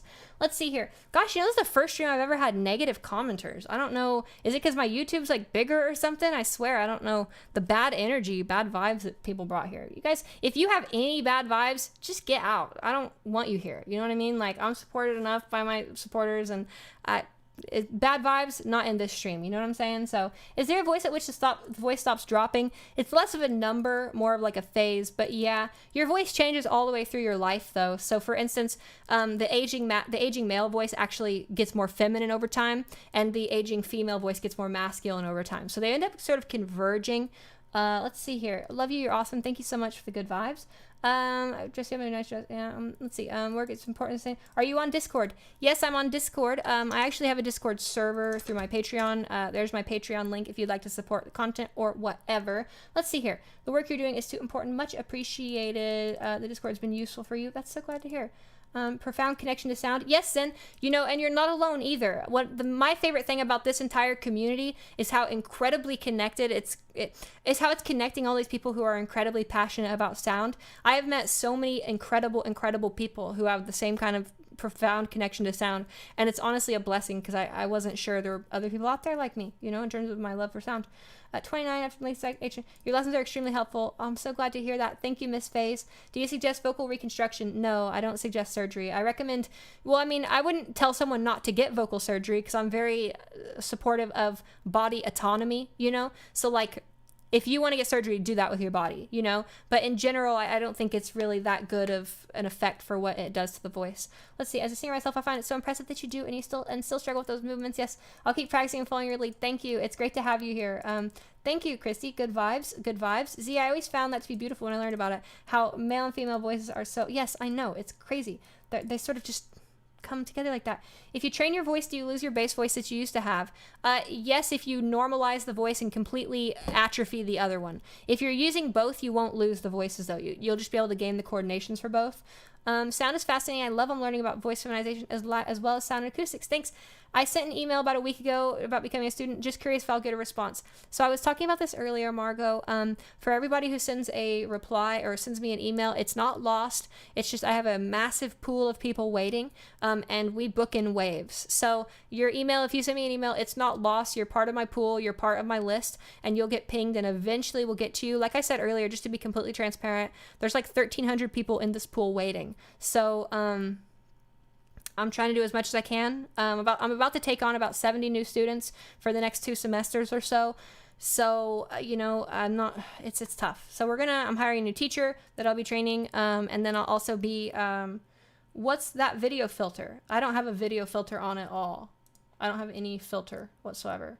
The brightness on my camera is up high. That's about it. And my yellow, it's a little tinted yellow with the white balance, but no filters. Let's see. I do put filters on my YouTube videos though to make them look nicer, but in the stream I don't do that. Let's see here. Whew. Okay, so I'm gonna play some music. I'm gonna quit taking questions for a second, and I'm just gonna play some music. So this is something I've been working on. New music. So this is in 29 tone, near equal just intonation. I'll play a little bit of it.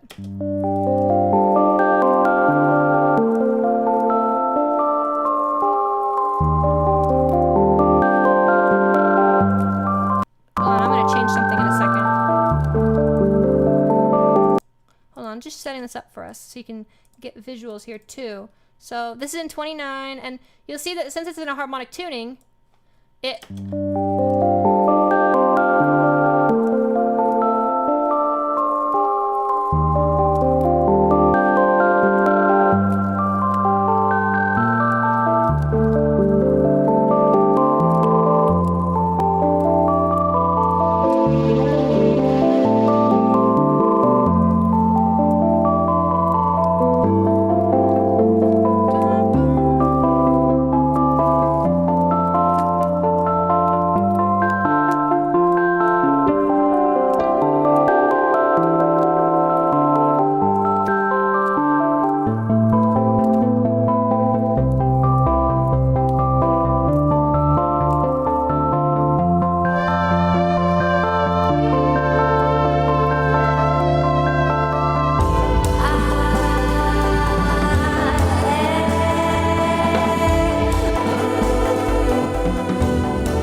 Yes, it is my voice.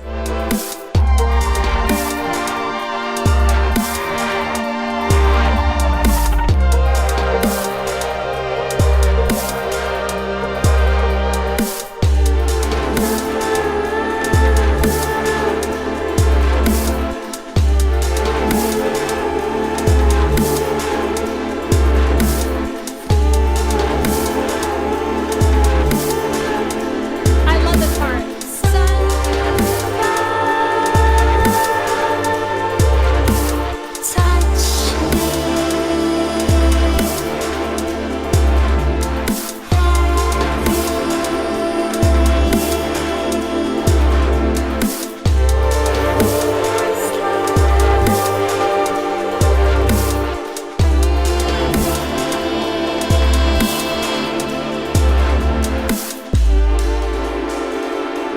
Okay, so I'll pause it here for a second to answer some questions. Are these streams available on Patreon?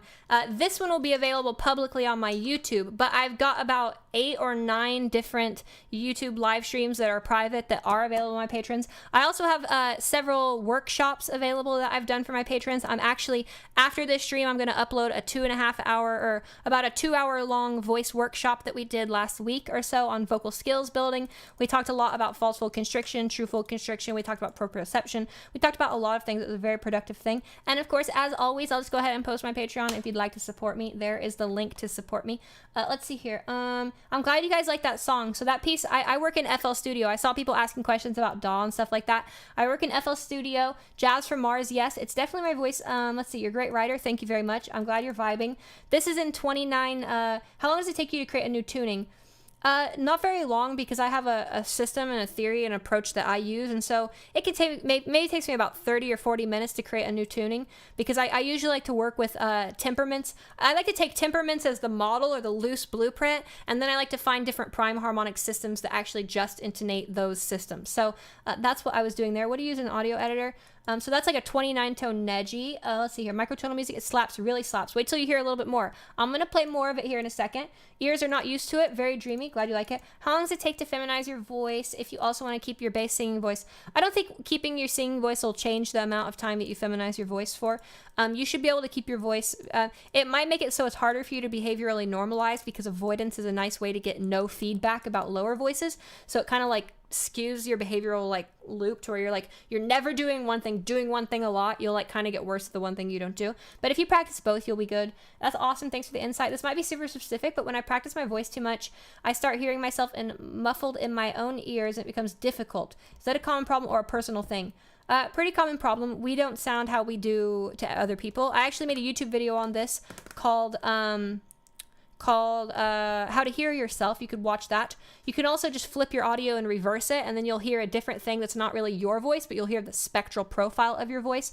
I notice you have small hands. How is your passing? What do you mean by that question? You mean, do I pass? Yeah, I pass. I don't know. I never thought about that.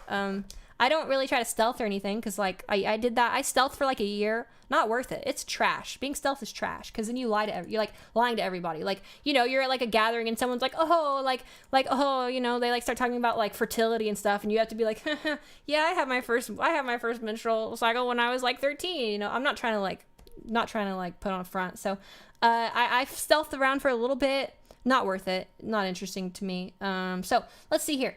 There isn't much microtonal music theory on YouTube. Yes, absolutely. I've actually made, on my music channel, I actually have a microtonal stream that I put up where I go through different microtonal systems, and I talk about different intervals, and we look at a few different things. Singing timeline. Can singing voice be feminized in the same time frame as speaking voice? Well, that's a little hard to say, because there's a difference between just singing female and sounding female and passing with your singing voice, and then singing good, right?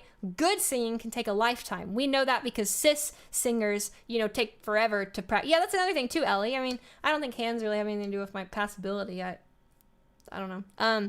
So yeah. I agree, Chloe, but whatever, you know, people like that are somewhat welcome here. Let's see. How do you practice when you're in a transphobic household?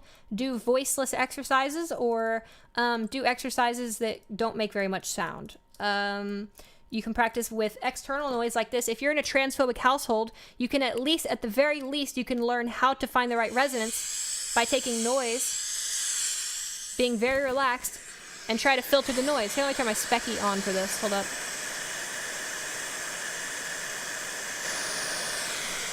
Oh, you need it. Okay.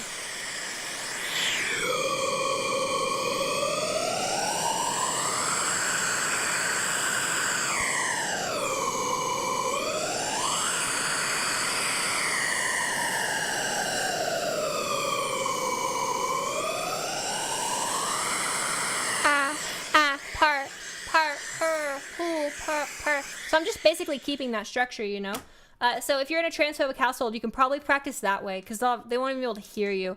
And you really want to be so relaxed, you know what I mean? Like you're just like breathing. Can you see any voice? There isn't much stuff on microphone. Yeah, I already read that. Probably wear my trans swag. If I could be someone's, yeah. You know, Aaron, that's kind of how I feel right now. Like trans people, rather than try to like make us all go stealth and pretend that we don't exist so that the world accepts us, I kind of like the idea of, no, you accept us, you know, regardless, because there's I don't know, that's just for every trans person, not just for some, you know, and that's really important to me. Let's see here. Okay, let's see here. Can we collaborate sometime? Maybe, sure. I don't collaborate much just because I'm so busy all the time, but I'm down to collaborate sometime. Voice training tends to make me feel dysphoric, which can make it really hard to be consistent. Do you have advice with that? Yeah. There's actually a ton of discussion about that on my server. In terms of advice for that, I'll tell you the advice that helped for me. This doesn't work for everybody. In fact, for some people, it's actively harmful. So for me, I disassociated from my voice. I just thought about it like sound. No different than my synthesizer or my pianos. I just looked at it like it was sound, you know, and I completely took myself out of the equation. That worked for me. It might not work for other people. There's a lot of discussion about that. The mental battle is one of the hardest things about this entire process for sure. Yes, have you ever seen Anna Marie Hefle? Yes, I don't know how to pronounce her last name. She's pretty good. I love how she does what she does. Let's see here. Any tips for resonance into phonation? Yeah, so if you're having trouble phonating with your resonance, it probably means that you're constricting. So let me show you. If you're doing voiceless exercises, we don't want them to sound like this. Right? A lot of people hear me demonstrate on YouTube the sounds, and you got to remember, I'm trying to show you what it sounds like, so I'm really close to my microphone. But when you're actually practicing voiceless exercises, you should barely hear any sound because that aspirate quality of the voicelessness is actually created primarily through adduction and false fold constriction. So if you have a very turbulent airstream like this, that's going to be hard to onset with. So like, it ends up doing that to my onset, right? So if you're going to go and practice your resonance and you're going to work with the onset, per, you should like not even really be able to hear the quality of voicelessness. As opposed to That's probably the issue that you're falling into if you have trouble phonating. Flex on trans people. Okay. Let's see here. Yeah, like when guys hit on me in public, like I'm like, I'm trans, you know, just to let you know you're hitting on trans girls. So if you go out there and you try and spew transphobia and you say, oh, trans people, blah, blah, blah, blah, blah, blah, blah, blah. No, you just came up to me. You're infatuated with me. You just hit on me, you know? So I make it known to like anybody who hits on me in public. I'm like, hey, by the way, I'm trans. So it's like this cute thing right here that you're hitting on, you know? Now protect trans women. Protect and defend trans women. That's what I tell them. I say, you know, go protect trans women. Let's see here. Which I love. Like, I love doing that. Because, like, guys kind of, like, get taken aback by that. And then they're like, shit. Okay, maybe trans women are kind of cool. You know, it's funny. I don't know. Because most people have never met someone in person that's trans, you know? Like, protect trans women. And, yeah. So, let's see here. I think it's the wrong perspective to be focused. I agree it's the wrong perspective to be focused on passing. It's just hard to get past. Well, I mean, here's the thing. It's not that it's, like, the wrong perspective. It's unhealthy. But then again, like, you know, for me, I'm trans because I didn't like my sexual dimorphism. So I would have had dysphoria until I fixed my sexual dimorphism, you know? And for me, it's like passing just means that my sexual dimorphism is aligned with society's expectations, which to me is a helpful thing to remind my brain, like, hey, like you know, you're doing, you know, you are moving there. For me, though, it's all about secondary sex characteristics, you know, like my physical features. And so that's why I felt like passing was so important when I first started. But now that I pass, like, I'm able to say, like, it's not as important. I think that's a privilege. And I think that passing is important because it's going to help you get rid of your dysphoria. But I also don't think that we should see passing as like the arbiter of validity, you know, like passing, not passing, that doesn't make you more or less valid. You know what I'm saying? And that is where passing becomes toxic. When people use passability as a gatekeeping device, that is toxic. So that's what we want to avoid. I'm going to play some more music from this piece. You guys were vibing. So let's see here. Here we go.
Thank you, Tom.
Conceptualize all these different intervals and harmonies outside of 12. Well, if you understand like sound and harmony, you realize it's all one thing. You know, it's like it's one thing of harmony. And so it doesn't matter how many notes you have or what system you're in, they like are of the same thing. They're just reductions of like a harmonic sound mass in some ways.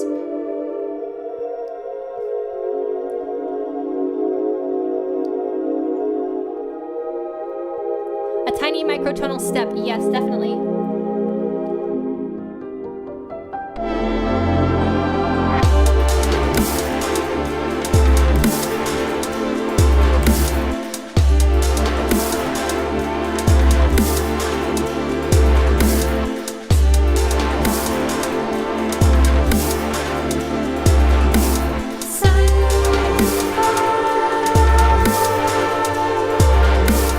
Touch me. yeah. Thank you so much for joining, and I hope you have a great rest of your day. Thank you for the good vibes. I was reading your comments, but the music was playing. Thanks for coming and joining us live and everything like that. Okay, now let's get back to our music. I just wanted to thank them for joining because they've been really awesome and giving good vibes all day.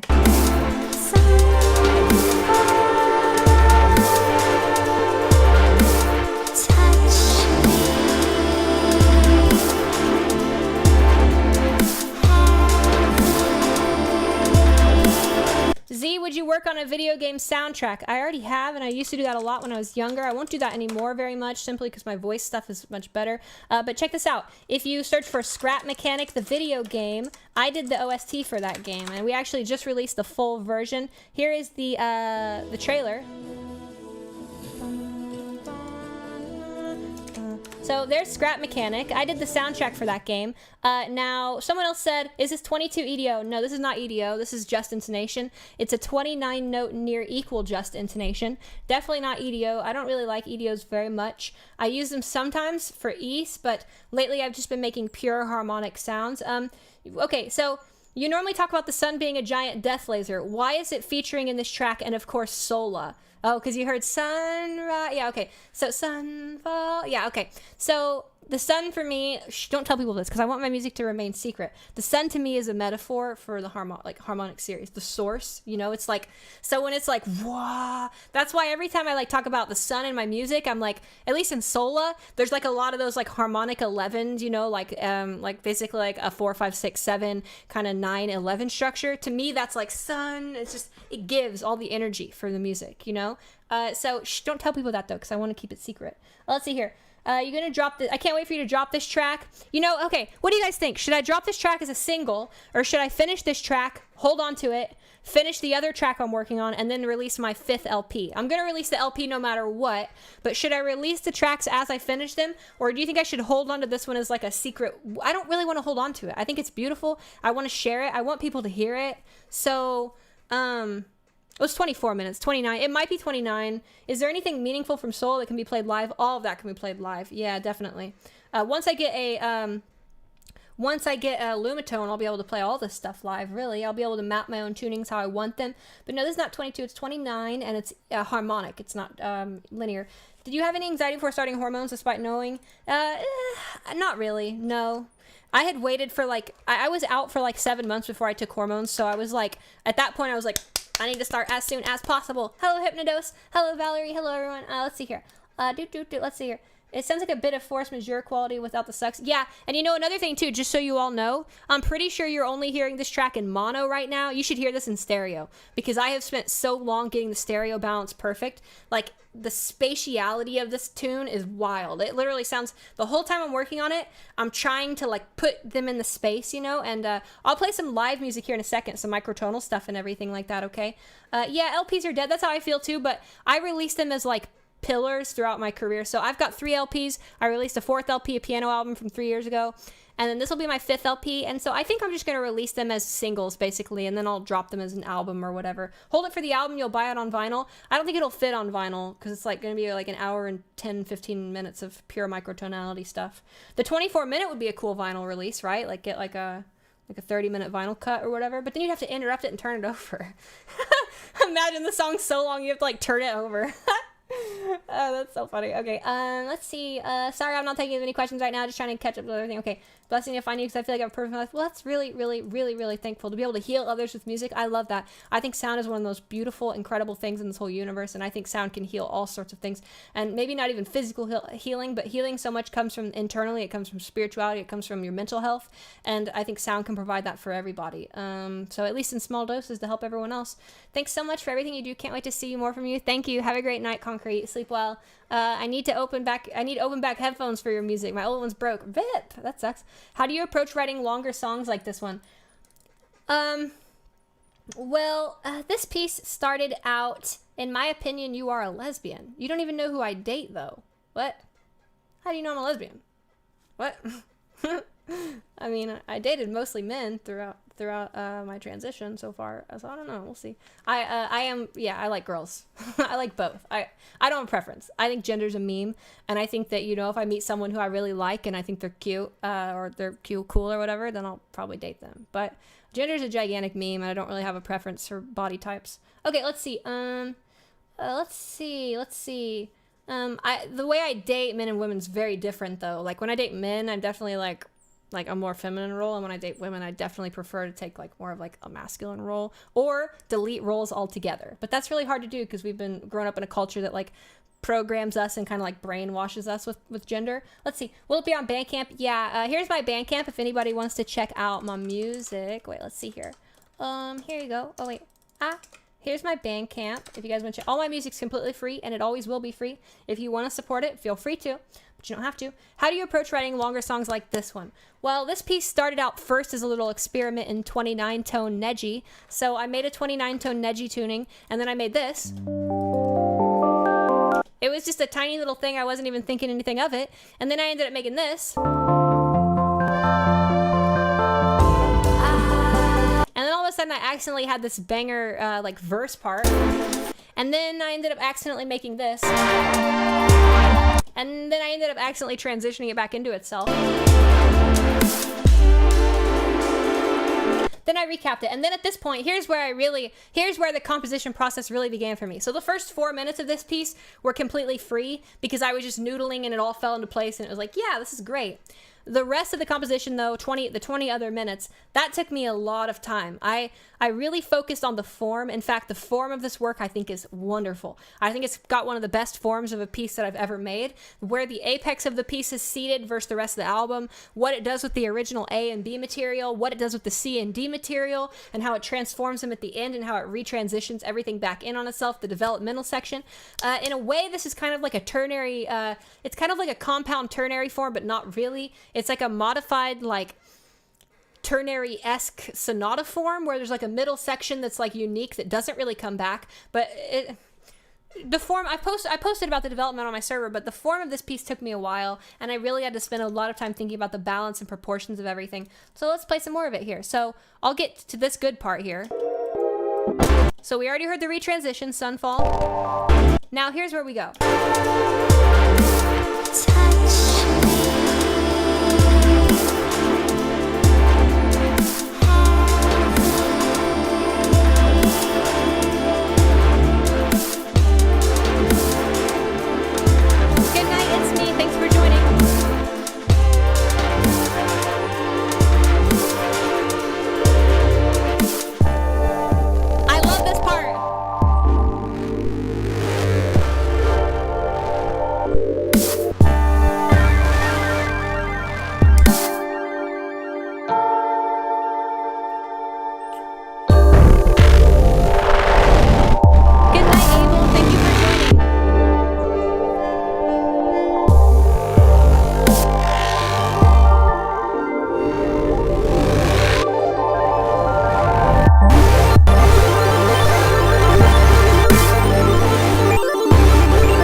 Welcome, Amanda. Thanks for joining us. Thank you. I'm so glad you all like this. I do release my music. I have a music YouTube channel. I also release music on my Bandcamp. This will be on my album, my microtonal album. I'll probably drop this as a single in the next 3 weeks too, but I release all that on a different channel than my trans voice one.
Career in music and music production, composition, performance, touring, all that kind of stuff, music theory education.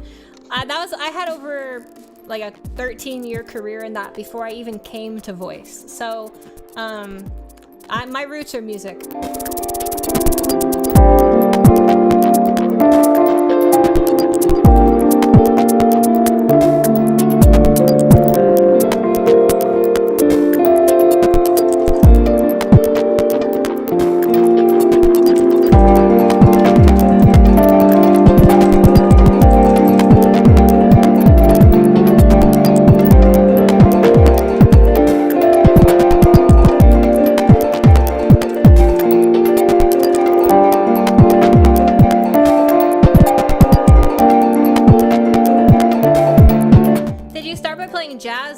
Sound at the beginning? No, I started by playing progressive metal. Then I got into electronic music. Hold on, we missed this part. Yeah, I got into metal music first, progressive metal. Then I got into electronic music. Then I studied music at university. I studied music composition and music theory, and in there I got into like classical music. Got really obsessed with like romantic music, impressionist music, 20th century kind of stuff. I also became really fascinated with early music, so I've studied a lot of like organum and like older chant styles. I got really obsessed with ethnomusicology, so I've studied a lot of different world music, ethnic styles, and various cultures and so forth. And then that's how I got into music. Definitely not through jazz, but when I was like 18 or 19, I heard Bill Evans for the first time, and I said, wow, I've got to be able to copy that person. I need to be able to play like that before I die. I was like 18 or 19 when I said that to myself, and then I started transcribing Bill Evans a lot, and I started reading and listening to a lot of Bill Evans, and then I started practicing jazz piano, and in fact, my percussion instructor, who I'm gonna call him later. I love him. He's awesome. I miss him very much. He taught me so much about life. I won't say his name here for the sake of privacy, but he taught me so much about the world. He's an incredible percussion educator. But he would always get on me. Z, you're practicing too much piano. You need to practice more percussion, or I'm gonna fail you. You know, he would always try to I would do okay with percussion still, but he's like, you gotta practice more percussion, you know? And I would just go in the piano rooms and I would just play piano hours a day, you know? And I was like, I gotta learn how to get this jazz thing. And so I ended up studying jazz, and I got into jazz theory, and then that post 20th century theory. I got into all kinds of things. And so for me, yeah, oh my God, Portrait in Jazz is incredible. You know, one of my favorite tracks by him is Re-Person I Knew off of, what's the album? The album that has Re-Person I Knew. What's it called? Let me look. Re-Person I Knew. It's got like a one-word album name, I think, or 2 words. Wait. Not Time Remembered. Re-Person I Knew. Here we go. It's from the album Moonbeams. Yeah, Moonbeams and Polka Dots. Oh my God. Re-Person I Knew, the way that starts on the pedal. It's so sweet. When it finally moves off that pedal, it just feels like animated by everything. Contortionist A+. Yeah, Contortionist is dope. We were in the same home state, so I've played a few shows with them and stuff like that. They're pretty cool dudes. Let's see here. Bill Evans, Scott. Yes, agreed. Z-Step. Is that what you guys are going to start calling it? I'm down with that. I mean, you guys... I don't protest. You guys do whatever. You're so scared you need to get tested for COVID. That's something I can't help you with. Don't know much about doctory things or medical advice. Maybe get tested if you're worried about it. That's really all I can say. Is piano a percussion instrument? Yeah, I know. Yeah, okay. Yes. Following up on the sun question, is that why so many of your songs on your other channel have a thumbnail with a round object in the middle? Well, the circle is like infinity. The circle to me represents like the octave, the duplicity to where all harmonic structures exist underneath, you know? So it's sort of like the circle is like... I mean, unless you're doing something that's like, unless you're doing, unless you're doing, what do they even call that? Where you're basing your period on the third harmonic instead. I forget what people even call that right now. I don't do that. Instead of an octave, you have, the octave plus fifth. What's that called? There's microtonals lurking in here. Come on. Somebody help me out. I can't remember what it's called. Like Bull and Pierce is an example of this. It's a third harmonic divided circle, basically. I can't remember what it's called right now. Tritave. Yeah. So like tritave tunings, like they still have a circle too, but their circle like doesn't represent the same thing. But really, if you have an octave at all in your music ever, or a repeating point where the system repeats, you can think of it as a circle. So, do you prefer longer pieces or shorter pieces? I prefer longer pieces that I make, but I prefer shorter pieces that other people make. Lately I've been listening to a lot of just different hip hop and a lot of that stuff's very short. Okay, wow, okay. Yeah, okay, we're good. Wow, okay. So there's that. And so here we go. So, what was I gonna do? Oh, I was clicking back over here on comments. Well, it's not really the sun, it's like... It's the space. It's the option. It's the pool of options that you can then notch out and create what you want inside of. Like for instance, if you have 5 EDO, that's just 5 equally spaced notches on a circle, basically, right? 31 EDO is 31 equally spaced notches on a circle. So to me, it represents like cycle, periodicity, returning to the point. That's why I'm drawn to it so much. Let's see here. And that's not even really a conscious drawn to. That's just like, that's just what draws me. Let's see. Start on drums. Okay. Now we'll continue on with this tune. I think I got the question I was going to ask.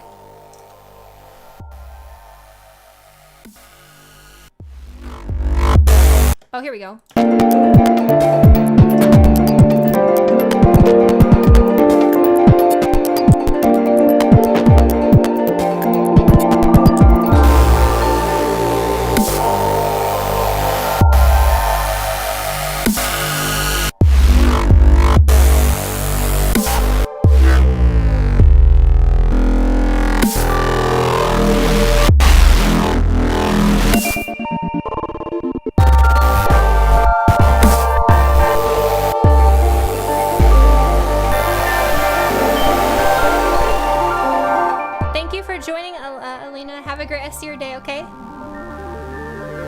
Part a lot.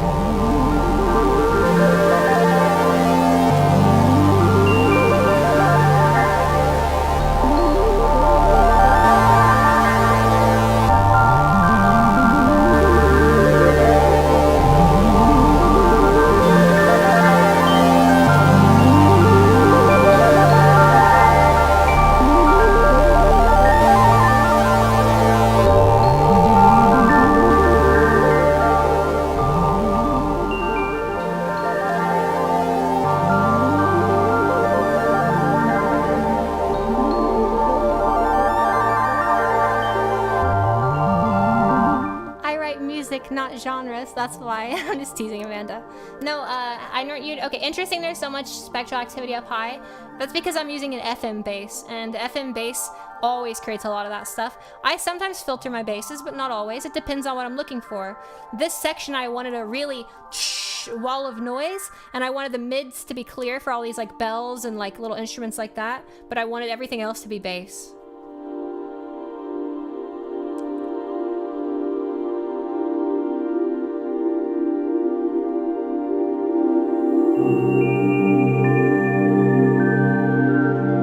Welcome, Bodhi. I've I've enjoyed your YouTube comments. Thank you.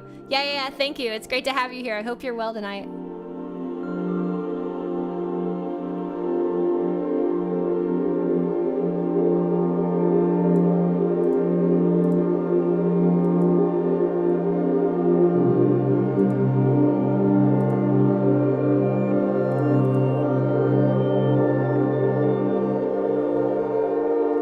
Sevish and I would say, are acquaintances. I'd say we're both fond with each other. They comment on my music and I comment on theirs. Look under my music videos. You'll see that Sevish posts like good stuff about it.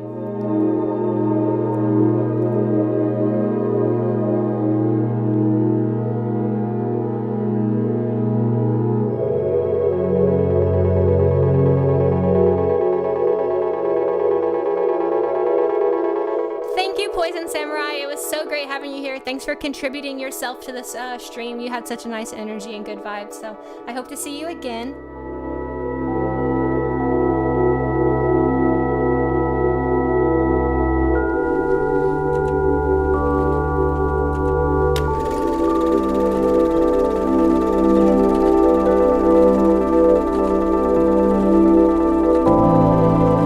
Retransition. Thank you, Isabel. Have a great night and be safe, okay? How do I do super chat? I don't know what that is.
Get for now, and then I'll play this part.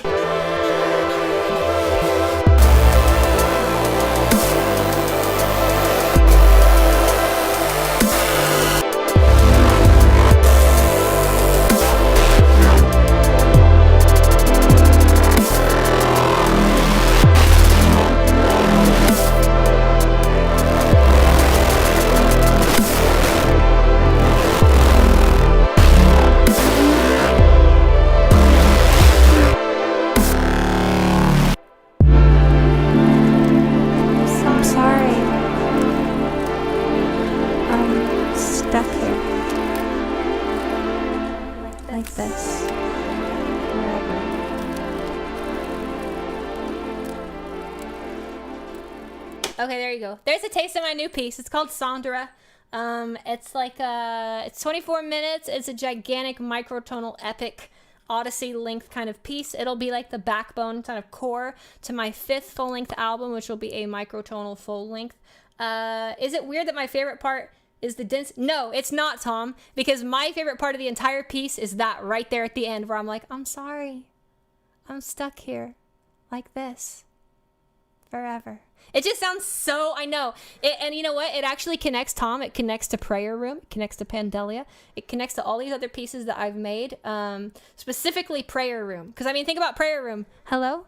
Hello? You know, it's like, it's a concept album. So I'm not trying to spoil it all. I'm not trying to give too many leaks about it or anything. But yeah, I agree completely with you, Tom. I made that part at the end, and every time I listen to it, it's like, whoa, that's like too effective. It's like, it just feels like a huge, like God, after that huge piece, after all that stuff, after all that noise, after everything, it's just like a gigantic sigh of relief that like, let's go, you know? So that's why I like that. I'll play a little bit of piano here while I'm going. Oh, here, let me get piano. I'm gonna play some piano. I'll probably play it in a microtonal tuning too. I'm gonna play it in a 12-note vice. Oh, you guys can't hear that. Hold on. Oh, oopsie. I think I just crashed my whole thing. 1 second. I really like those heavy Z step parts. I love that. Z step. Uh-oh. A new meme. Okay. Let's see here. Keyscape.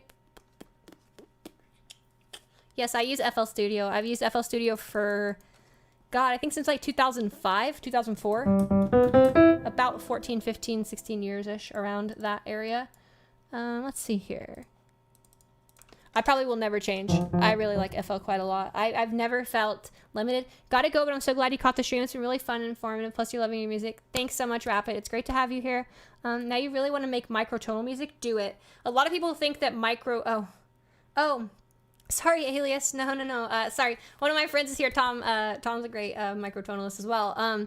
But no, one of the things that I find, you know, people often think it's harder to write in microtonality. For me personally, it's easier to write in microtonality because it's like, it's just like, you know, I feel like with 12 notes, there's like things I hear or things I want to do that I can't do, you know? And that's not the case when you're in microtonality. You can kind of do whatever you want. So to me, it's a lot more liberating. Here's a tuning I made. This is a 12-note set that basically acts like 12 notes equal temperament, but it's not equal temperament, it's just intonation.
Hello, everyone. Let me read some comments.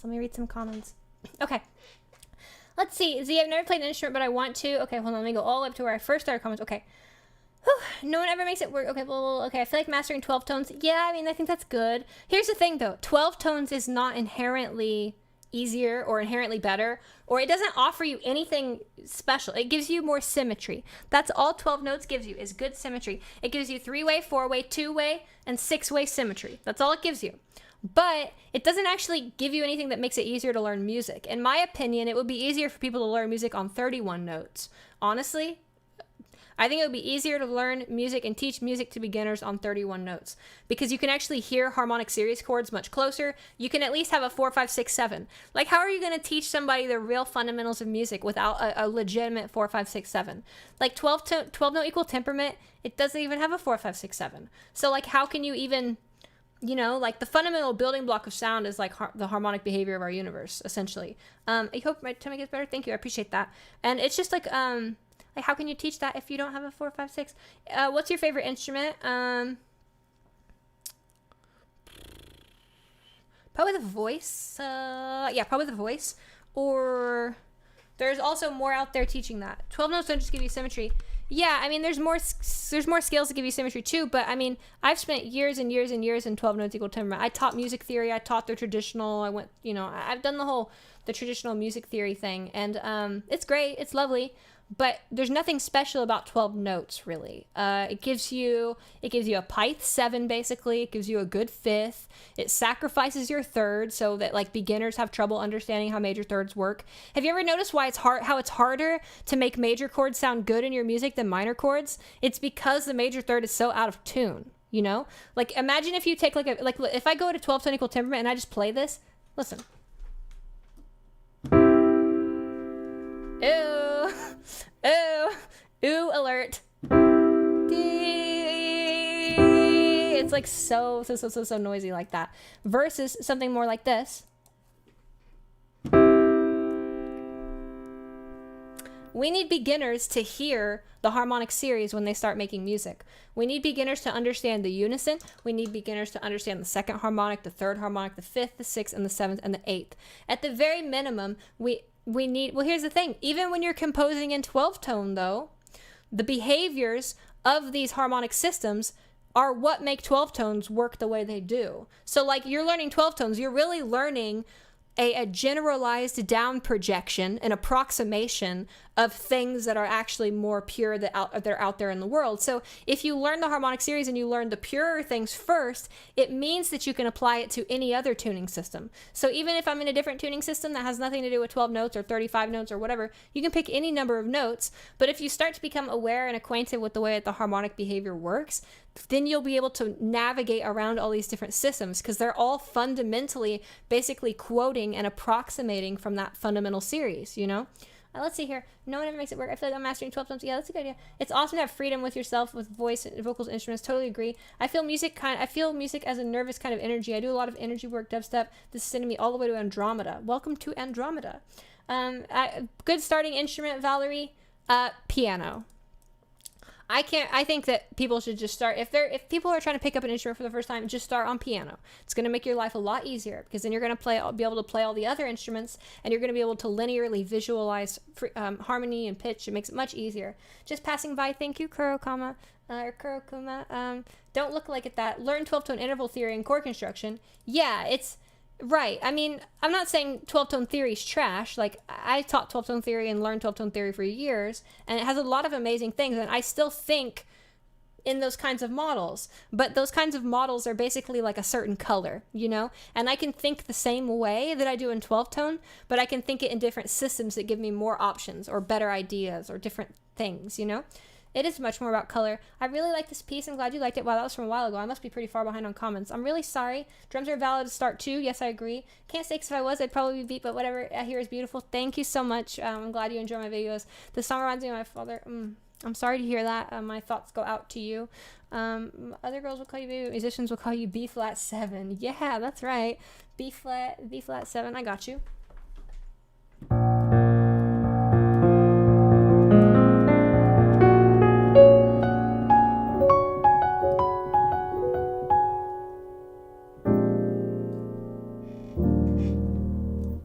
got you on that B flat 7. Throw a little alt, throw a little, ooh, let's throw one of these in there too.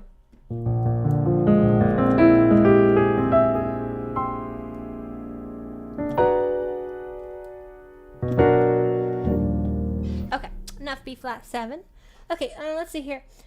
I hope your tummy gets better. Yeah, me too. Me too. What's your favorite instrument? My favorite instrument's piano for sure, I think. Or voice. One or the other. It depends. Like my voice is like my instrument, so it's like my favorite. But like, do I perform in a group?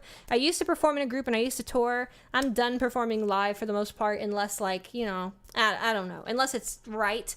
It's just so much work for nothing. I drag my equipment around, you know, and play and then tear my equipment down and go elsewhere. So hi there, Eva, welcome. So I don't really like performing live very much anymore, other than from the comfort of my bedroom, like right now.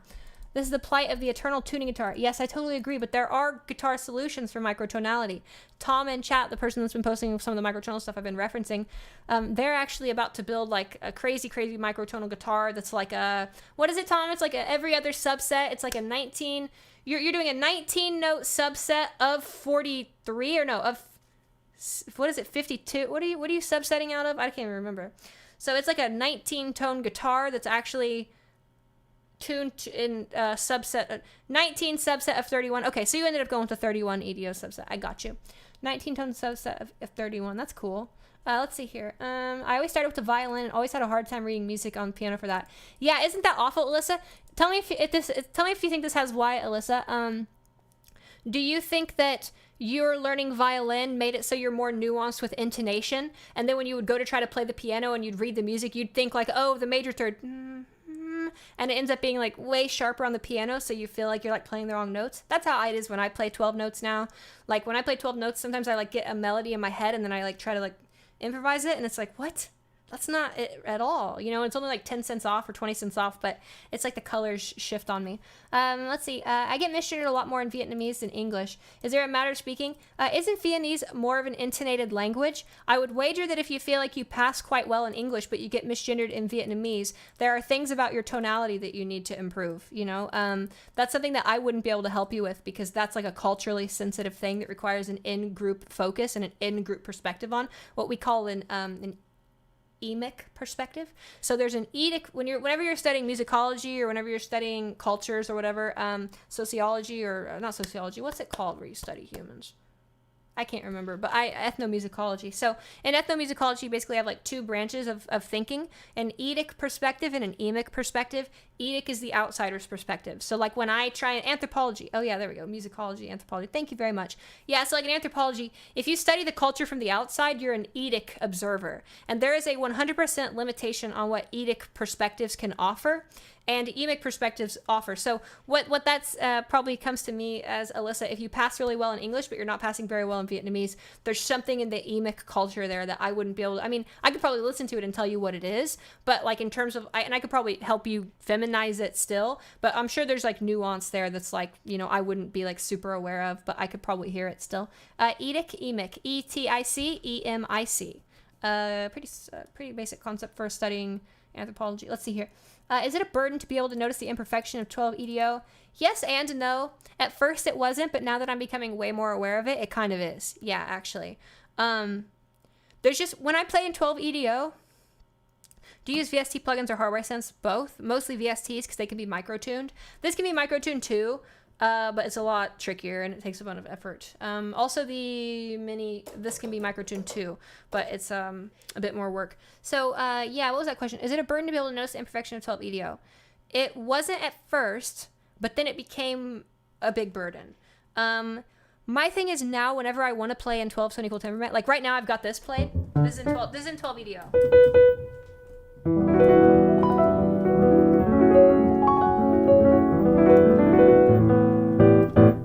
I can't even get into it. I don't know. It just doesn't, it doesn't become transcendent. It's like it doesn't emerge from the paper, you know? Like 12 EDO to me reminds me of a flat screen where like I'm looking at the thing, you know? It's like a difference of watching a video of a house tour or going and touring a house yourself, you know, if you're looking for places or whatever.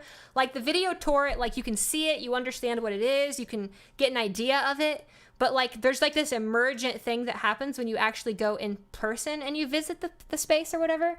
And that is kind of what I how I feel about microtonality versus 12 notes. 12 notes feels very like flat, not flat as in sharp or flat, but it feels like it's just, I don't know, it just doesn't come off the page. It's like there's no depth to it. It's just there, you know? It almost sounds like a facsimile. We speak lower. I'm not sure about that. How do you spell that word? Okay, got that. Got that. Thank you, Dom. I really appreciate that. It also might be I'm more confident with, yeah, that could be too. I'm trying to do the exercise on your channel, but I still can't get the thin voice even in a high pitch. Try to let go when you go up. So a lot of people, what happens is when they go up in pitch, they try to grab more, they try to squeeze more. There's something called the thyrovocalis muscle that runs through the inner core of your vocal folds. And if you squeeze it, it's like a bicep that gets thicker, right? And so probably if you're having trouble finding a thin voice, as you're going up in pitch, you're like gripping the thyrovocalis. You have to let go of it. Ha, part, per, pool. Right? I'm like getting rid of it. So don't think about dragging your voice higher and getting thinner. Try to actually like let it float up. That's the best way I could say it, because if you get rid of that like vocalis squeeze, your thing will go a lot better. That is my guess based on text. You know, it's hard to say which is text. Let's see. You should listen to your mother or someone talk on copy. Oh yeah, I think that's a good idea too. My mother passed away and I have no recordings of her voice, unfortunately. So rest in peace, Mom. What's your favorite Bjork album? I haven't actually listened to a full Bjork album. I like Bjork. I've just never sat down and listened to her albums. I should though. Good night. Thanks, Magog. It's a flat image of, yeah, exactly. It's like a down projection basically. Melee when? Are you guys wanting Melee now or what? Flattening a Photoshop sense, compressing all the layers down to one sheet. Yeah, exactly. That's how it feels when I play 12 EDO. It's just, it's there. It's giving you nothing else, you know? Like when I play even in something that's like 12 EDO that basically sounds the same like this. Listen, this basically sounds like 12 EDO.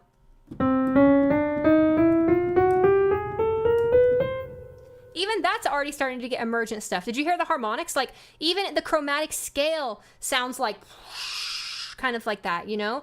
And this is just a few cents away from 12 notes. I took 12 notes and then I snapped them based on the 46 to 92 lineal segment of the harmonic series. And it's very, very close to 12 EDO, but it's not exactly 12 EDO.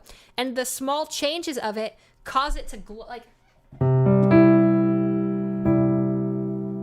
That's actually sharper than the 12-tone EDO major third, but it's actually cleaner and purer. Let's compare it to 12 EDO. So here's the Vice 23 major chord. Now here's the 12 tone. Did you hear right when it hit? It was like there was all that phasing that occurred because of like the sort of not locked in harmonics. And in fact, if I play chords like this, these chords sound like 12 tone equal temperament chords, like this. Kinda. It just glows.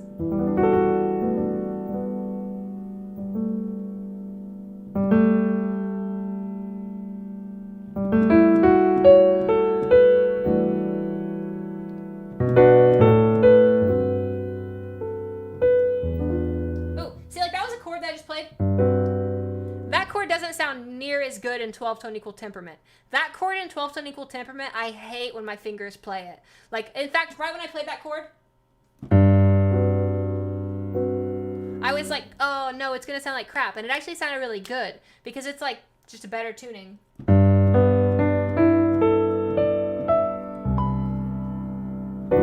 And by better, I don't mean better. I mean more harmonic, you know, not better. I don't think there's like better or worse tunings or whatever. It's all what you're looking for musically, you know? Let's see here. Yeah. So there's that vespertine. Vespertine is one of my favorite words ever. There's actually this marimba piece. It's a really, really good marimba piece. A marimba piece called Vespertine Formations. It was one of the most interesting marimba pieces I've ever seen performed live. I think it was for 4 marimbas, and all the marimba players, it's 4 5-octave marimbas, and all the marimbas stay in a square, and they like play with these like all these little rods and... Does more harmonic mean closer to the harmonic series? Yes, exactly. The Vespertine Formations was so incredible. Wait!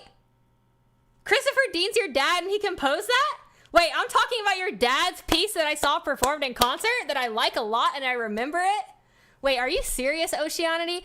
Weirdest smallest world ever. I've only seen that piece performed live once. I've never heard a recording of that piece. I saw it performed at a percussion conference in Indiana. I forget where. It was in the middle of the state at this big percussion, lots of things. Oh my god. Oceanity, that is literally the weirdest. Okay, check this out. One time I had someone on my stream during my Christmas stream. Somebody was here that I went to college with, and they didn't know it was me. And then when I showed my self on camera, I showed an old picture of myself. They're like, "Holy crap, I know you from college." So I've had that crazy small experience, and then this is even crazy. I think this is crazier because it's college has a lot of people, but there's only one person who made that piece that I just randomly quoted. Dude, that is so weird. Such a small world. I love that piece. Have you heard it played? I love the. I just love it. It got me thinking about, actually, it was a big inspiration for my, you've never heard someone talk about his music like that? How do people normally talk about it? Yeah.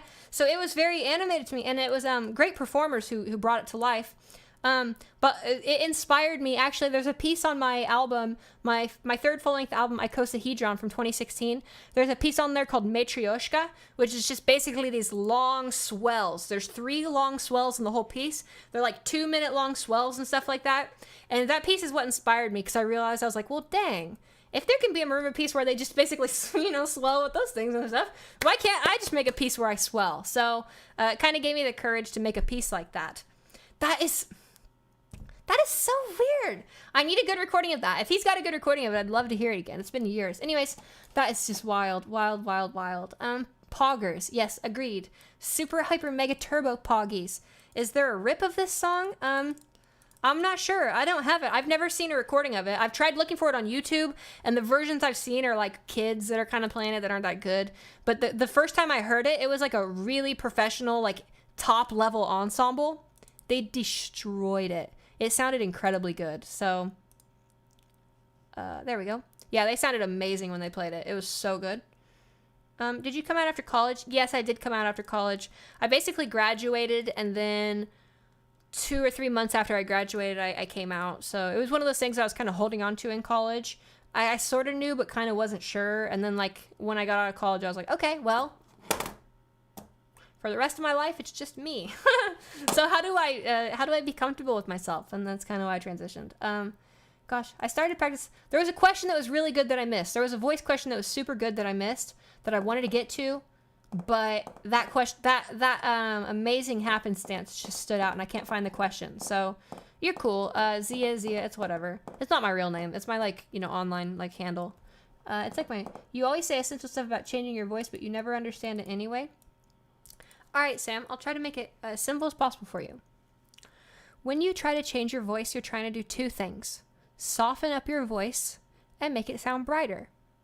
You soften up your voice by changing how much vocal fold activity you have. So if I go, ah, that's not a very soft voice because I was using a lot of my vocal folds to make that sound, right? So I'm trying to make ha, ha, ha. That's a thinner sound. I'm using less of my vocal folds, okay? And then after we have a thinner sound, we have to learn how to shrink our space in there.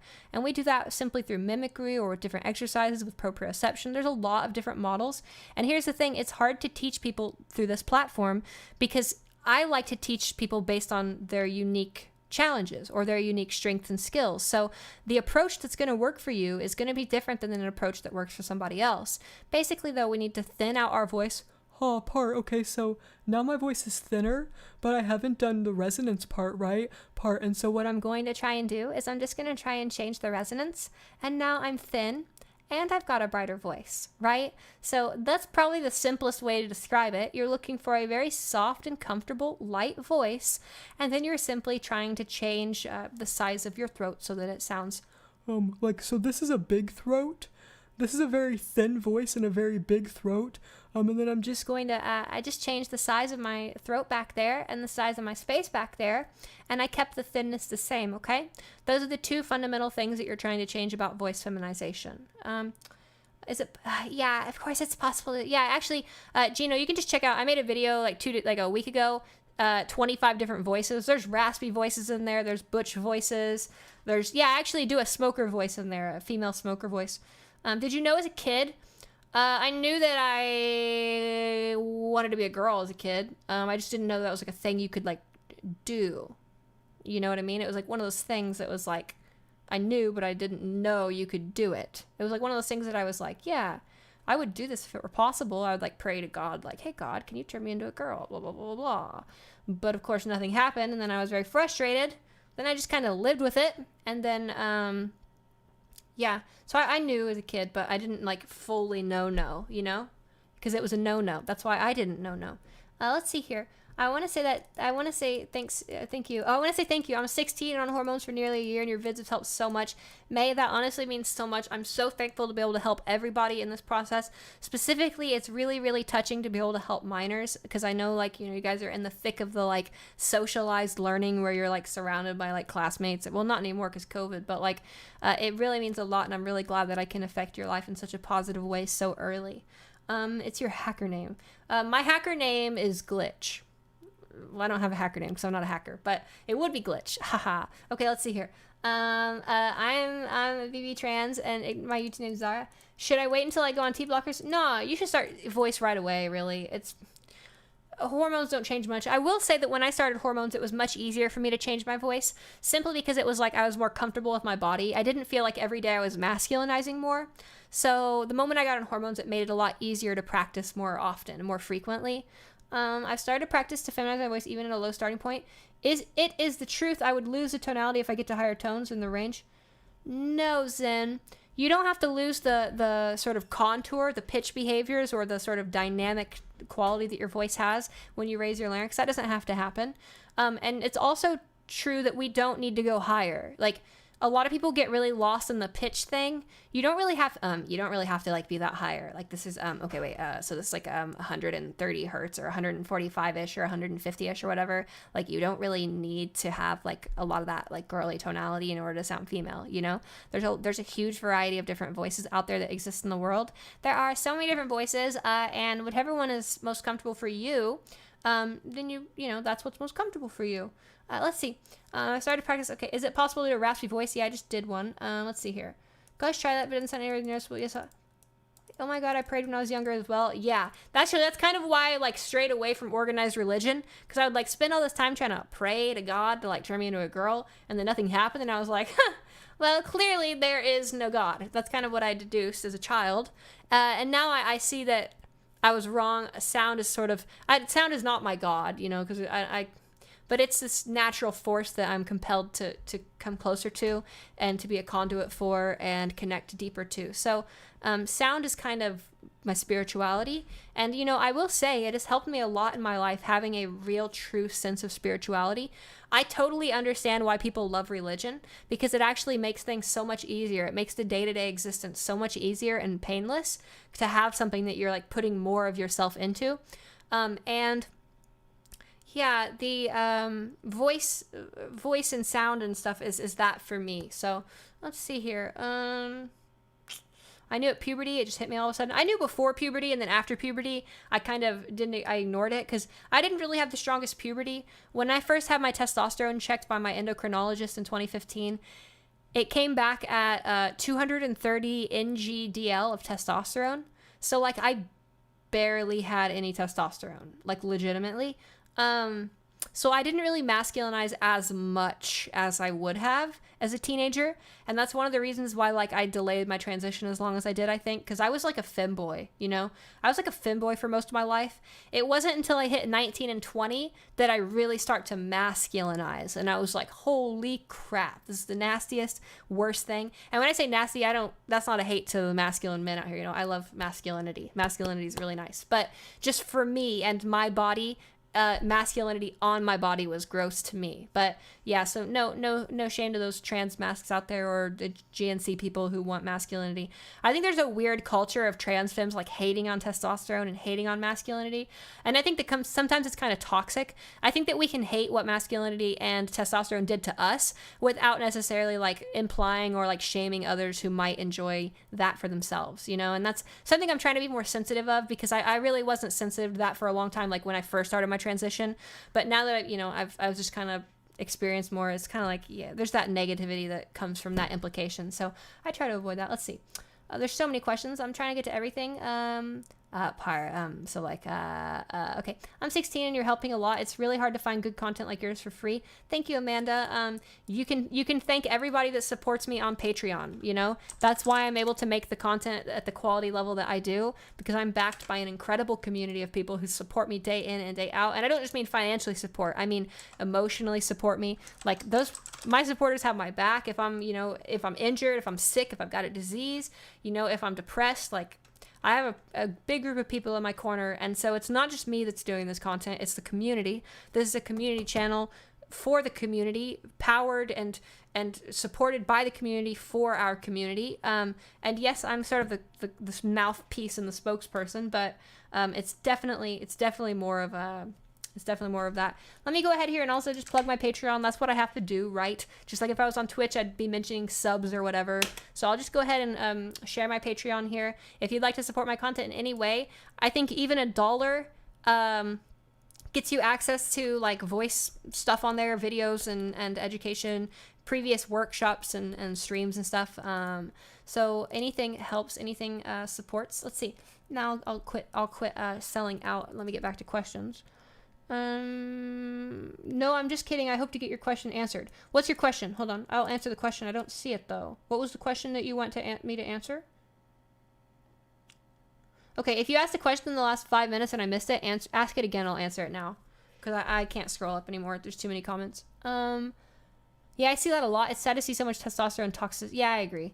I've always thought I had low testosterone levels and started estrogen. And I can already see the progress. I can already see the good. Excellent.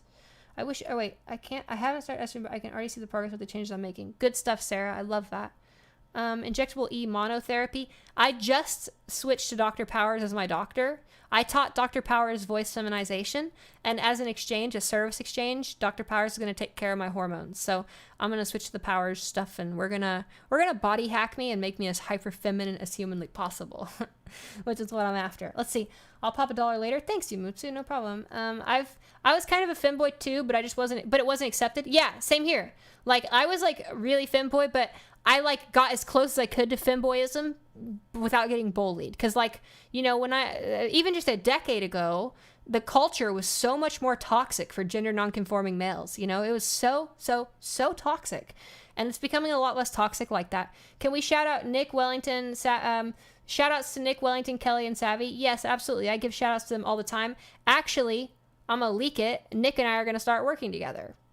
So that hasn't happened yet. We're still in the process of things, but yeah, I love all those people. They're all my homies. Savvy and Kelly are former students of mine, and now they're teaching voice feminization, and they're doing a great service for the trans community.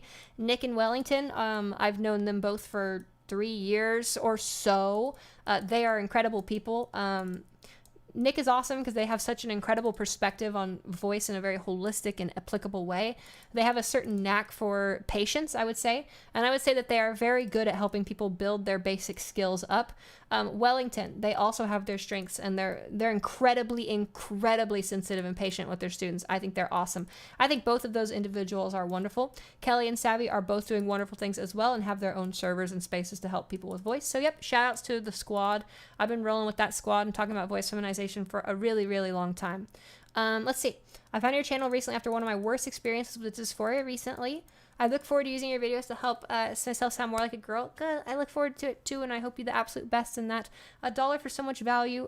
My goal, I would love to make it all free. The only reason I paywall my Discord, honestly, is because I get a lot of like creeps and like, stalkers, and I don't think those people want to pay me money, so it's kind of like a barrier of entry so that haters can't just join, because it was just like free, if somebody if some transphobe or bigot wanted to just join my server and just post a bunch of transphobic stuff, they could. But with like a paywall of like 5, it's kind of like, hey, like, you have to really want to be here if you want to be here. So I would eventually like to maybe knock that down to $3 with time or something like that, but it's done a really good job. We don't get really trolls. We don't get a lot of bigots, even though like people have posted my videos on like 4chan and Poll and stuff like that. So I don't get many bigots coming into my server. It's a very safe space for people. Does your voice go to female by default? Yeah, I'm not thinking at all when I'm talking right now. That's the only reason I'm able to talk so fast and talk to everybody. Let's see here. I think someone said they were a crossdresser and asked about switching back and forth. Oh, yeah, you can do that. That's definitely doable. Will losing a bunch of weight thin my voice? No. It has nothing to do with your body weight. It has to do with your vocal fold mass, and even losing weight's not going to change that very much, if at all, actually, because it's not fat tissue, it's mucosal tissue. Have you ever used a fretless guitar or bass? No, but I play cello. I've got a cello back there, and no, I won't play it for you because it's an instrument I'm still learning, and it's a brutal instrument. So I'm going to woodshed that for another year, and then I'll gladly give you all cello concerts. I would like to think I'm okay at it for a beginner, but, you know, it's pretty screechy if you have the bowing technique bad, and my bowing technique's not great yet. My left hand technique's pretty good. I've got the spacing. I can actually play microtonally on my cello. It's more so the right hand technique that's hard. The right hand technique is a nightmare on cello. Let's see here. Who'd you go to for your surgeries? Dr. Kyo Jampa did my surgery. Oh, there's a question someone asked. Did HRT help my hairline? Yes, HRT did help my hairline. I also took finasteride for 3 years, but then I actually just got a hair transplant. So I've got a good hairline now. I got my hair transplant back in March. It's actually still growing. And it's great so far. So I feel much more comfortable. That's actually kind of coincides with kind of when I started posting more content and stuff like that. Let's see here. Oh, my hair's all messed up now. Oh, well. Let's see here. Progesterone goes where? Shh. Let's see here. I was an Uber femboy. Based. Uber femboys for the win. Let's see here. I felt that the best time, so I'm transitioning now for sure. I wish you the best of luck. Do you ever plan on doing a video how to get a more feminine singing voice? Yes, absolutely. Like I said before, I've only made like 5% of the content I plan to make. Like, that's why when people are like, well, how do I... Okay, one of my biggest pet peeves is when people comment on my videos and they're like, Z, I've used your videos and I don't pass. What's wrong? Like, I have made a fraction of what I plan to make. You know what I mean? I've literally only made, as far as I'm concerned, I've only made like 4 good videos. I've only made 5 good videos, you know? The acoustic video was really good, although that's not going to help people feminize their voice when they first get started. That's for more background information. The overview video is probably my best video, yet it's probably the least watched video I've got out of my big ones. The overview video is amazing in terms of information. It's not application though. The glottal thinness and thickness video, that's a really good video, and the R1 video is really good. All my other videos, my older ones and stuff, they have helpful, they're more like documentation, you know, I'm showing that I'm doing this thing. But no, yeah, so I'm only just getting started with my content production. I have so much other content that I'm about to produce, and in terms of the question you asked about singing voice and feminizing a singing voice video, I actually made one in 2018. It's deleted from my channel because oh yeah, Hear Yourself Better. That's a good one too. I forgot about that one. Honestly, my trans voice tech videos are good, but I mean like the kind of videos that like I'd knock someone into to try and learn from the ground up, you know? Like a lot of people, yeah, the R1 was that's that video. But yeah, I think also the XY graph for resonance and pitch, I think that's a great video too. My trans voice tech videos are pretty good. The overview video is incredibly good. The glottal thickness is good. The R1 video is good. How to Hear Yourself is good. The timeline video is good. Those are my best videos because those are the videos that I feel most proud of. The larynx raising video last year, I think it's pretty good too. But I was 1 month post facial surgery or 2 months post facial surgery, and I look like I have like, I don't even know. I have like all the stuff all over my face because it broke my seborrheic dermatitis psoriasis out. So I've got all this like crust all over my face, and so I can't even click on that video. In fact, I just changed the thumbnail to it last night. I'm going to see how that thumbnail performs in an A/B test, and we'll see if that thumbnail's better or worse. I could not look at that thumbnail any longer. Every time I looked at it, it made me want to gag. Okay, update. Called my dad, and he recommends the recording by Third Coast Percussion. Is going to set me up with the recording you can forward. Oh my god, Oceanity, that's so cool. I literally can't believe that. That is literally one of the coolest things ever. These streams are always fascinating. Yes, my voice goes to feminine by default. I already answered that. No double bass. There's so many things. There's just so many questions, and it's hard to scroll down and catch it. Maybe we can reach Maybe we can get through after you collaborate, after you get a fun way to demonstrate resonance. Oh, yeah. Resonance isn't my favorite, or cello is not my favorite way to demonstrate resonance, but cello is a great way to demonstrate the harmonic series because I can get all the way up to like the 21st harmonic on a cello if I'm bowing really close by the bridge and I'm really being subtle. So that's a great instrument to teach harmonics on. Any idea how to fluctuate your voice better for MTF trans women? Sorry, my gastro issues. Okay. I assume when you say fluctuate, you mean like pitch. If you're trying to learn how to do more feminine pitch mannerisms, I recommend making a playlist on YouTube of female voices that you like and letting it run in the background. Not to pay attention to it, but so it like starts to bleed into your ears. It's kind of like jazz, where you kind of want to learn a few common licks or riffs, you know? Like you kind of want to learn like... That's like... That's like a fundamental lick, right? So then it's like when you go to then speak, it's you kind of riff around it, you kind of improvise with it, and so you want to like put in a bunch of that into your ears so that you can hear those things and start to like think of them as little gestures, and those will start to come out in your voice a lot easier. The fluctuation thing is kind of a difficult thing, though. It's not difficult, but it's a difficult question to answer simply because, you know, you could be talking about fluctuating something else. You could be talking about fluctuating volume. You could be talking about fluctuating frequency, whatever, you know. So you could be talking about fluctuating your resonance and getting a darker female voice and a bright female voice and learning how to move between them. There's a lot of fluctuation that can occur. How old were you when you started transition? I started my transition when I was 24. I started HRT at 24. I came out at 23. When I changed doctors to that, yeah, I love it. That's good stuff. Progesterone is pretty awesome. Oh, Depo-Provera. That sounds good. I've never done an injection, but I'm going to switch to injection soon. Cello's pretty hard and expensive. Agreed. It's the most expensive instrument I own. And it's the instrument I've wanted to learn since I was a child. And unfortunately, it's also the hardest instrument I've ever tried to learn. I managed to do pretty okay stuff with it. Some of my pieces on my album will have live cello that I've performed, but gosh, is it not a brutal instrument to play. Honestly, for me, it's just the right hand technique. If I pluck it, oh my God, my intonation, my fret, it's so good, right? It's so free. But the bowing technique is such a nuanced thing. I've been playing cello for about 6 months, and I'm still not comfortable with my bow hold. It still feels weird. And I guess that's just how it be. You just got to practice more. I would get a cello teacher if the COVID wasn't a thing. I don't want to get an online cello teacher because I think I need to be in the same room so I can like look, you know, so they can like take my hand and like, no, you know, Z, you got to do this or whatever, right? So it's a tough instrument though. Oh, I play double bass. Double bass I actually found easier than cello. Oh, I guess that's, yeah, you've ranked them in like that. Yeah. I first started on violin, not my instrument. Too shrill, too thin, too tiny, too squeaky. I don't like that instrument. Especially violins to me don't sound very good by themselves. They really only sound good if there's lots of violins playing in unison so that they get that like phasing effect. That's when violins sound gorgeous, you know? I could hear like a first and second violin group in an orchestra just play these beautiful melodies forever, and I gladly would.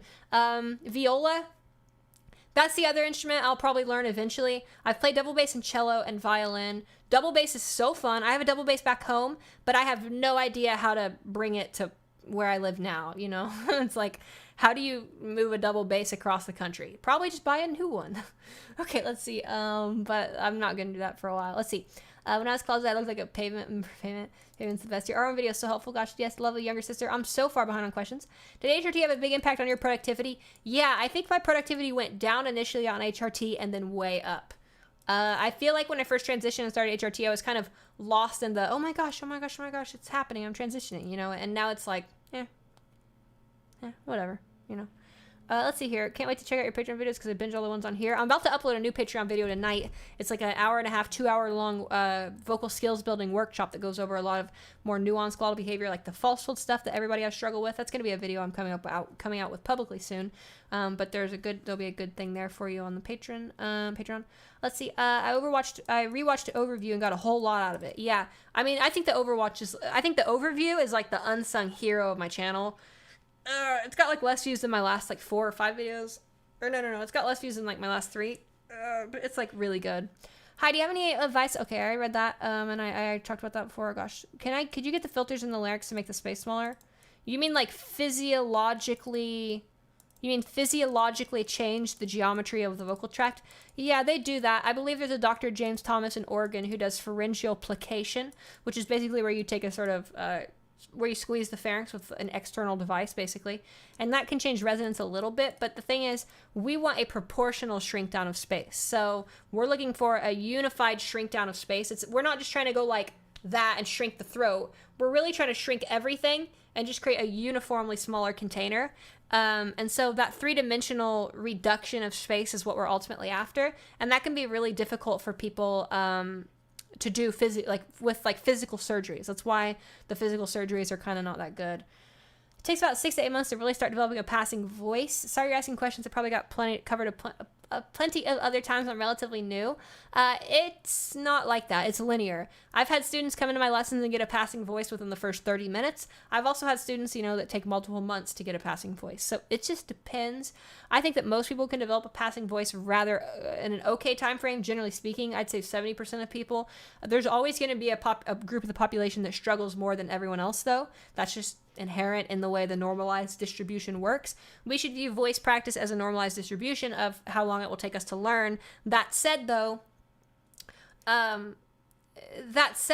it's not like that. It's non-linear. So here's the thing. I could give you a piece of information right now, not saying I know what piece of information to give you, but say that your stars aligned. I could give you a piece of information right now that gets you exactly where you want to be. And then from there, it's a matter of running with the process and trying to stay on the process, But then again, there could also be something where I give you information and it doesn't really get the right thing. So it's not really it's just non-linear. There can be a piece that I give you that completes the whole puzzle. You could also have several pieces missing and I'd give you the piece and you don't figure out where it fits in the puzzle, right? And you're having trouble putting it all, kind of making a cohesive, emergent thing. So it's very hard to give just a, do you think there's a difference between voices that get mammed or missed on the phone? Yeah, definitely. Just the brightness. Lip spreading will get you missed, by the way.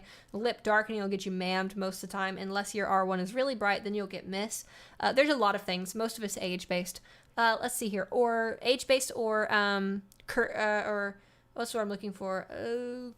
Gregariousness. More gregarious, chirpy voices get you miss. Kind of more laid-back voices get you ma'am. Let's see. But yeah, so in terms of how long it takes to get a passing voice, it's non-linear, It's not like a mechanical blueprint that you follow to a T and then all of a sudden you get the thing. You can do that, but in order to follow the mechanical blueprint really well, you have to have control of those things. And so actually in voice feminization, we're learning how to gain control of some basic things, We're trying to learn how to gain control of some basic parameters, and then we can do a more linear, okay, I do this thing and then I do this thing and then I do this thing and stuff. But it's non-linear. I've seen people progress super fast and people progress super slow, and I progressed fast and slow. I had really slow progress, and then I had really fast progress and really slow progress, and then really fast progress. So, okay, I spent a while on that question. Had a fairly feminine voice. Okay, I should try to add my dad. I should probably add my dad. It's been wonderful since I came out. That's awesome. I'm really glad to hear that. Have you heard of the Bazantar? No, I haven't. What synthesizers do you have? I've got the Mini Log. I've got the Sub 37. This is the Yamaha MX88. I've got the Soma Labs Lyra 8. I've got Behringer DeepMind 6 or something, 4. I don't even know what it is. 6, 4. I barely ever use it. It was actually given to me, so I was like, sure, I'll take it. And then I have a Mini Log, and then that's it as far as synthesizers go. My thing is I kind of want other synthesizers, but I want them to be microtonal. I think I'm done buying synthesizers that are native to 12 notes because I just don't get as much use out of them. Since I started getting microtonal, I don't use this as much. I still use this, when I'm doing a 12-note equal jam, this is my polyphonic synth, this is my mono synth, and then this is my main, piano synth. So I do get a lot of use out of all of them still, but I get a lot less use than I would if it was a Lumitone that's microtonal. Get yourself a Bazantar on Google. It's like a sitar with a double bass neck. Ooh, I think I will get that. Thoughts on Adam Neely? Good content creator. I don't have a lot of thoughts on his content because for the most part, it's pretty, entry level kind of stuff to music. So I don't really watch his videos often, but I think he's a great content creator, and I'm really thankful that he's kind of upped the bar for music education on YouTube. At least music education targeted towards beginners, So that's my opinion. Let's see. What's your Bandcamp? Here, I'll send you my Bandcamp. My Bandcamp is this. And my Patreon is this if you're just joining and you want to support, anything that I do. Let's see here. Hey, Z, do you think lip spreading can change the way you enunciate things? Yes, definitely. You shouldn't try to incorporate lip spreading into your voice. Lip spreading is kind of a meme. There's a lot of trans voice resources just widen your lips or whatever, that going all the way back 20, 30 years. The problem is that when you lip spread, it ages you faster. Watch my cheeks. See that crease? That's your nasolabial fold. And when you lip spread a lot, it causes the nasolabial fold to deepen over time. We are always going to lip spread a little bit. Like, for instance, when you say the vowel E, you always lip spread. But you don't want to be lip spreading all the time. Hello there. Welcome, Harrogan. No. Yes, I am live. Do you have time slots left for students? My assistant actually just started booking my next semester of students out of the pool. So email transvoicelessons@gmail.com if you'd like to be added into that pool. Like I said before, the pool is really, really large. And so I doubt even... not even 10% of the people who are in my pool are going to be able to work with me in this next semester, but you won't be forgotten about or anything like that. You know, we just have so many people. It's honestly shocking. So I'm hiring a new teacher. I'm going to start giving some group lessons. I'm going to start doing webinars that are the same content I teach in my lessons, but just less personal because, you know, it's a webinar. I'm trying to meet the demand that I have. It's really, really impossible though, because I'm only one person. So let's see here. Yeah, so the lip spreading looks unnatural. It doesn't actually give you what you're looking for. It doesn't actually brighten your resonance. It uncovers your resonance. So you need to think about your lips like a global low pass, right? So say you set your resonance here, and then you open up that low pass. To you, you might think it sounds bright. I did that inverted. Here we go. So like say your resonance is here, and no, I'm doing it backwards. It's hard to do because I'm looking at stream inverted. Okay, but basically your lips act like a low pass filter. So when you widen your lips, it's not really making your resonances brighter. Your resonances are basically staying the same, but what you're doing is you're simply unfiltering more of that sound mass that's actually inside your body, right? Like that spectral content. So we don't want to spread our lips very much. In fact, one of the things that I recommend to everybody here who's practicing resonance or practicing their fem voice, learn to do your fem voice and learn to do your resonance with your lips in all positions.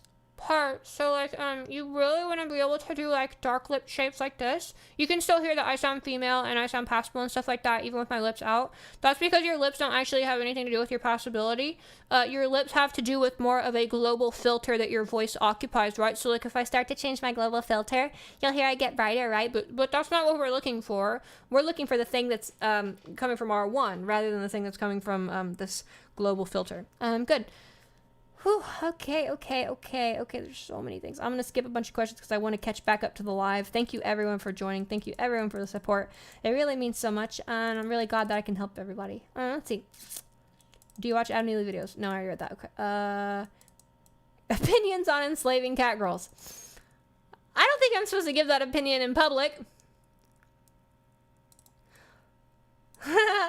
Okay. Do you have time slots for students? I already answered that. Hello, everyone. Oh, God. That's a funny question. Let's see here. If you know me personally, was that a personal meme? I think that was a personal meme, right? Because like that seems like a personal question. Let's see. Thank you, God. I always felt like lip spreading made me sound funky. Yeah, because you shouldn't want to lip spread. The problem is that the lip spread wants to go when you change your resonance because your body's trying to tune the whole system. And so it makes sense. Like if I'm boosting resonance, I'm creating all this more active spectral content in the upper range. Why don't I also unleash that content more, right? It's like that. But you should view it as a post filter. Let's see here. There's that. Time to crash. Thanks so much, Tom. It's been great seeing you. Great seeing you in your element. Thank you. I really appreciate that. Thanks for our insightful, inspiring conversations as always. And I can't wait to see what you do with your awesome new microtonal instruments.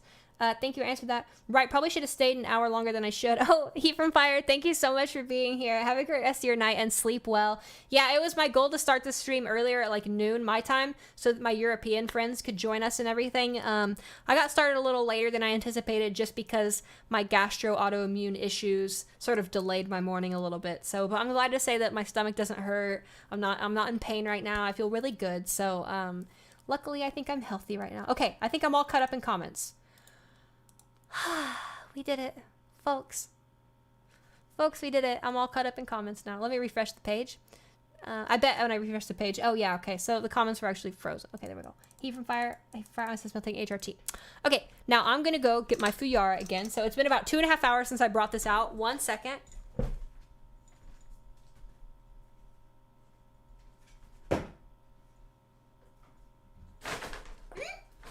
Okay, here we are.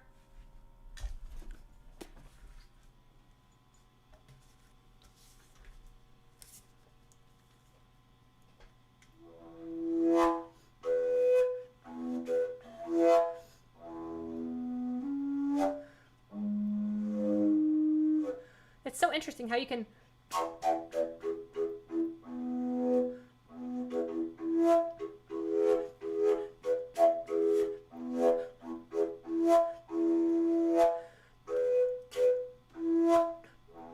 For those of you who are new to the stream, this is a gigantic 7-foot-long harmonic flute.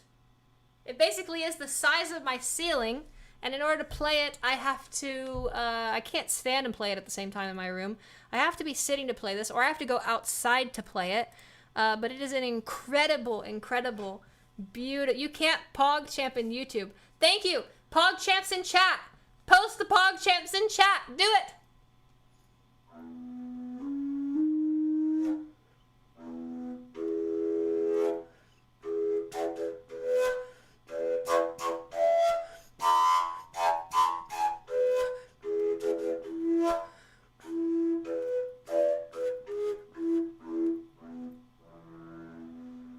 Listen to those beautiful harmonics. Poggers! That's what I like to see. I need to see the whole chat spam with PogChamps. I love the outfit. I wish I had better clothes. Oh, thanks. This is just like, you know, this is like my, it's summer. Okay, let's see. I'll wish that you have better clothes too. My support goes out to you. And if you ever need fashion advice on the server, we've got witches' wardrobes, witches' robes on the server. It's a fashion channel that we talk about stuff in sometimes. Yo, what an instrument. Thank you. It's called the fujara. I really like your shorts. Where do you get yours? These shorts are from H&M. Holy poggers. Holy poggers. Oh, look at the chat, everybody. My proudest moment so far as a content creator. When I oh, Nick, welcome. Nick, I talked about you earlier. I was talking about your wonderful strengths. I talked about you, Welly, Savvy, and Kelly, the squad, and I talked about strengths and stuff because people were asking about you all.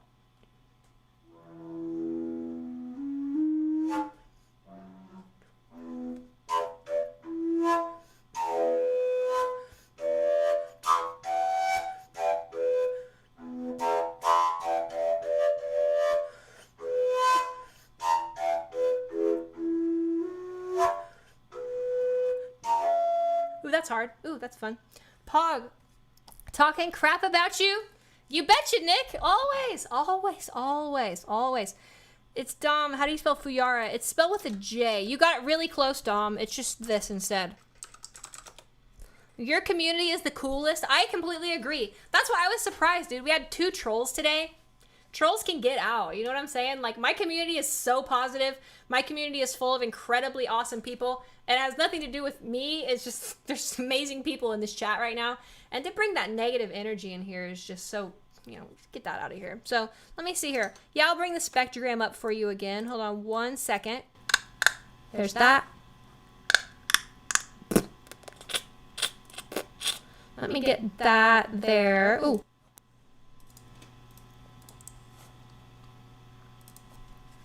Here we go.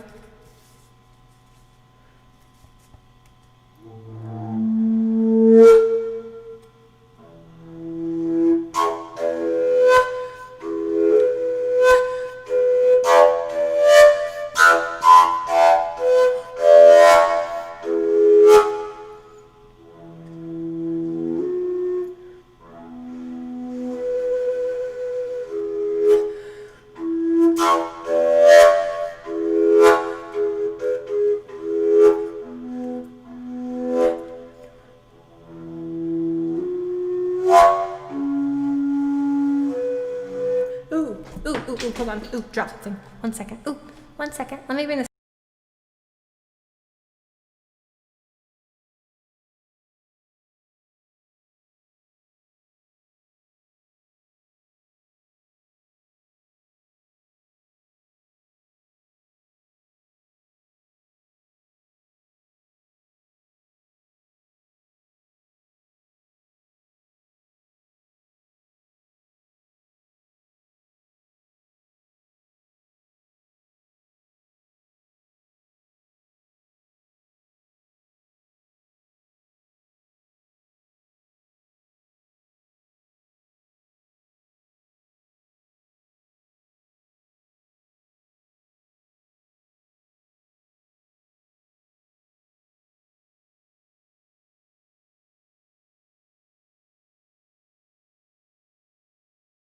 Oh, sorry, I was muted. So I dropped the mouthpiece, and since I'm legally blind, I actually can't see the floor. So I have to get down on my hands and knees to like find my mouthpiece. Hold on 1 second. I'll find this and then play more.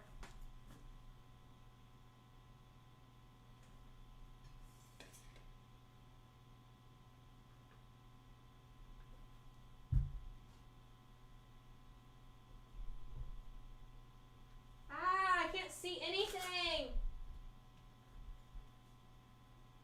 I'll tell you what, in case you guys didn't know, having terrible vision is awful. Like awful, awful vision. I can't see anything. Ugh. I want to play more fujara.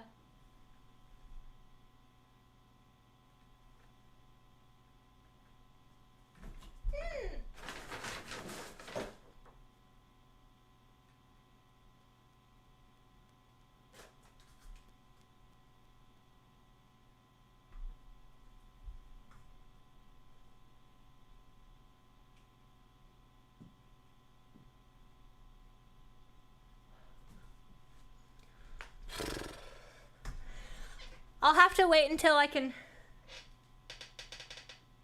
I guess I can't play any more fujara. I'd have to wait until someone can come and see for me. I'd have to get a roommate to use their eyes for me because my eyes are too bad.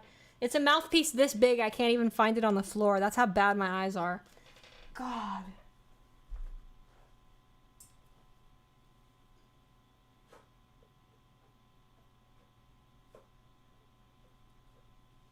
Darn it.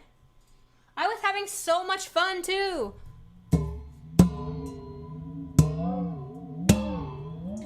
Yeah, I've considered LASIK.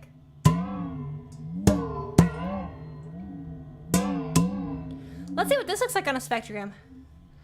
Oh, phone camera. Good idea, Nick. Let me try that. I do that when I'm ordering food in restaurants and stuff. Before COVID, at least. Let's see.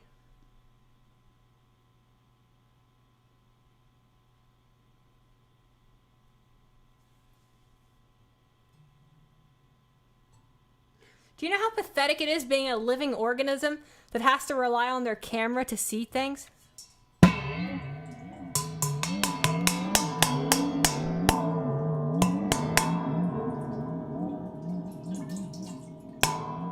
Yes, this is called a water phone. Because you pour water in it to modulate. You can also do like a lot of...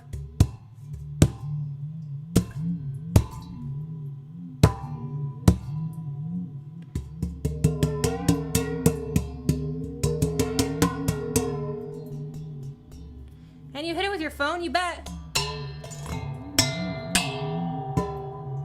I wish I had a better bow. Gosh, where did my mouthpiece go? This is so bad.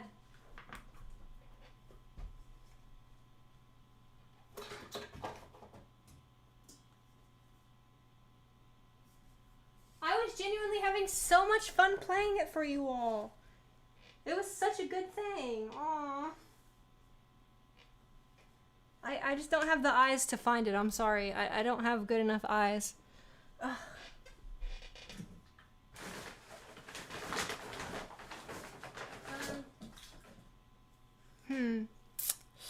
What a shame. What a shame that is. Let's see. I would do any... Huh. It couldn't have gone far. I just dropped it on the ground. It's just gone. You know, sometimes I get in fits of rage when I can't see. And so, you know, there's just many times where I want to see stuff and I just can't. And it's just really frustrating. Can you drive? Not without vision correction. I don't drive, actually. I don't own a car.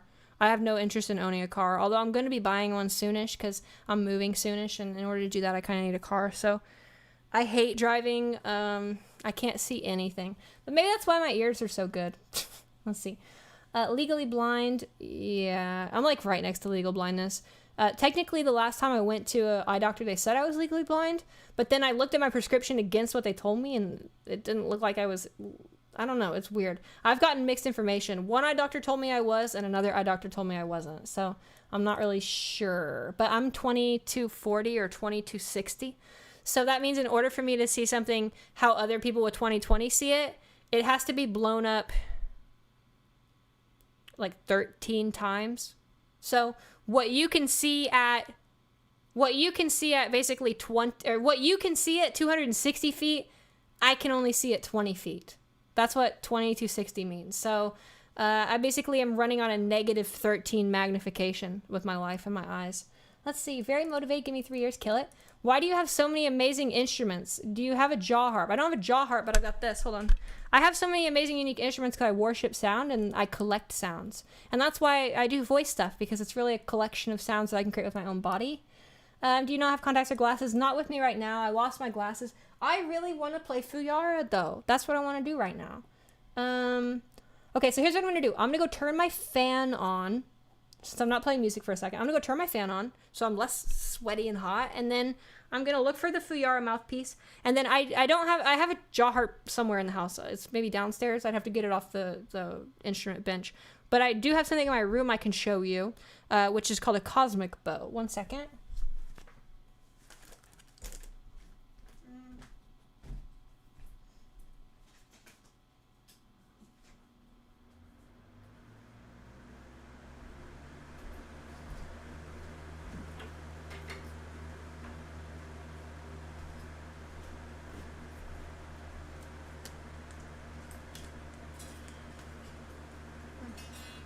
Okay, so this is an 8-string instrument that you can tune however you want.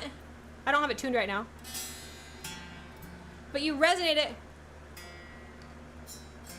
with your mouth. So you basically eat this part and it's the same as a jaw harp, but only it's 8 strings. I would play it for you, but I don't feel like tuning it right now because I don't know. Last time I was playing with this, I had it in a really, really weird harmonic tuning, and it's nowhere close to that right now. So there's that. And then let me find this mouthpiece. Hold on. I'm moving my stool. Okay.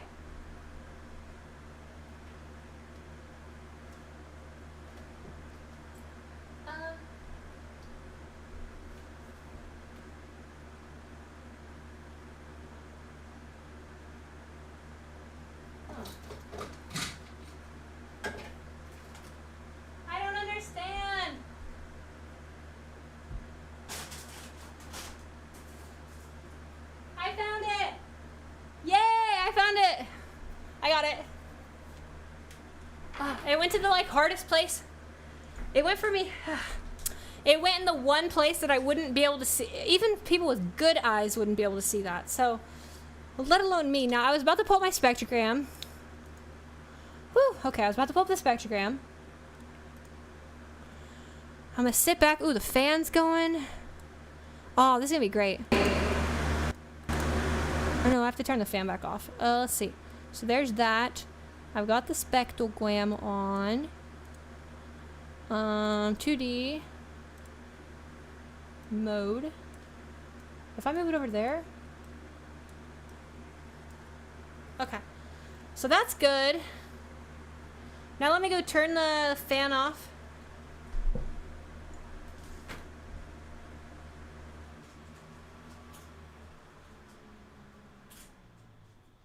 Okay. So there's that. Fan is back off, so I'm sweating to death for you all. Look at the pain I go through to bring you all high quality sound experiences. Okay. So there's that. Fujara. Pop this in there. What program is that with the 3D spec?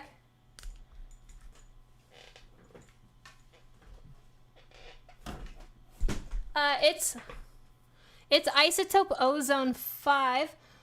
I wish that were is. Really, I'm totally off my right ear. Oh, that's unfortunate. A limited range of colors. Kate, I think there's actually someone else I saw posting in here who also has hearing impairment, and we've been able to do some voice feminization together.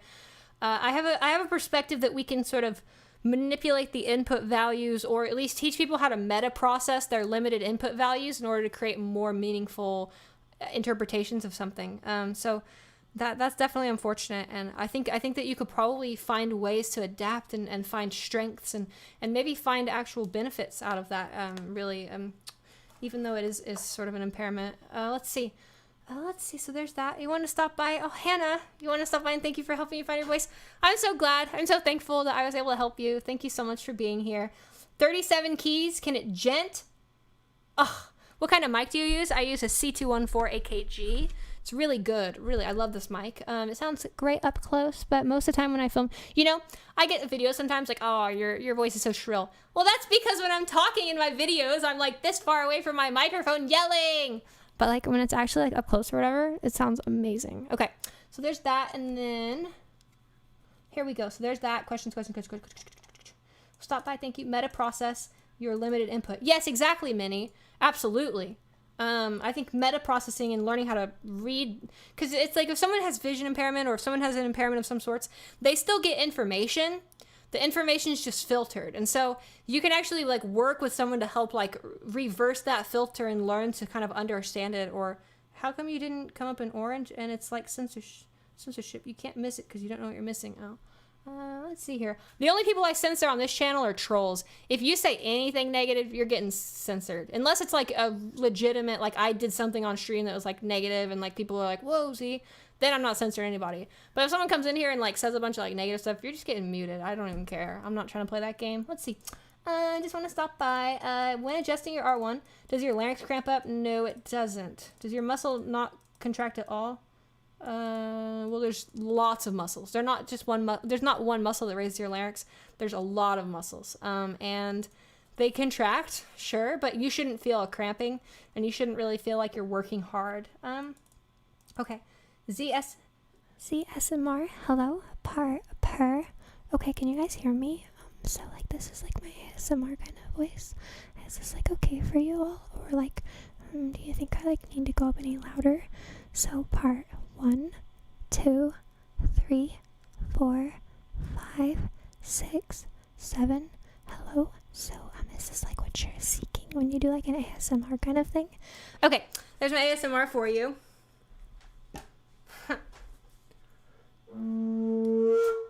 Now back to the fujara with spectrogram.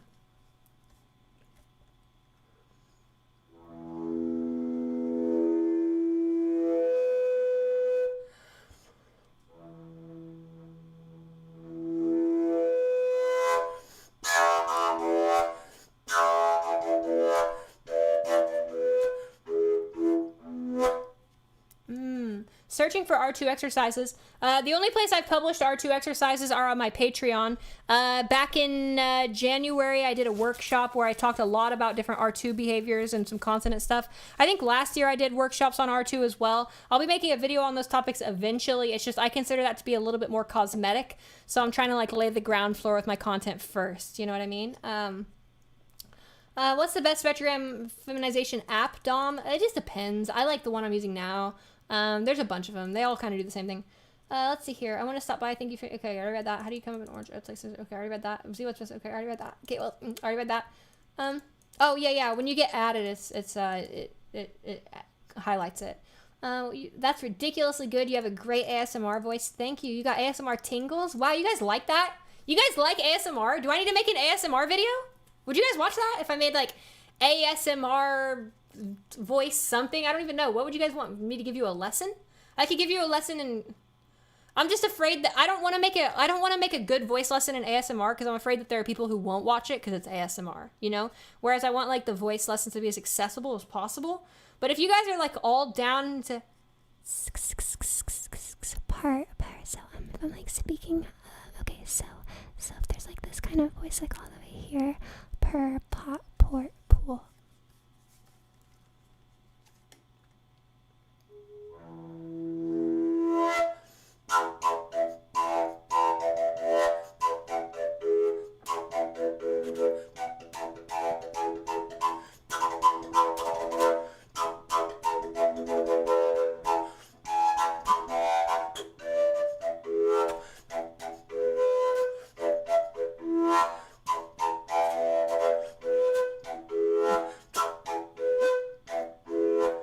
And of course you all, what the fuck is this instrument?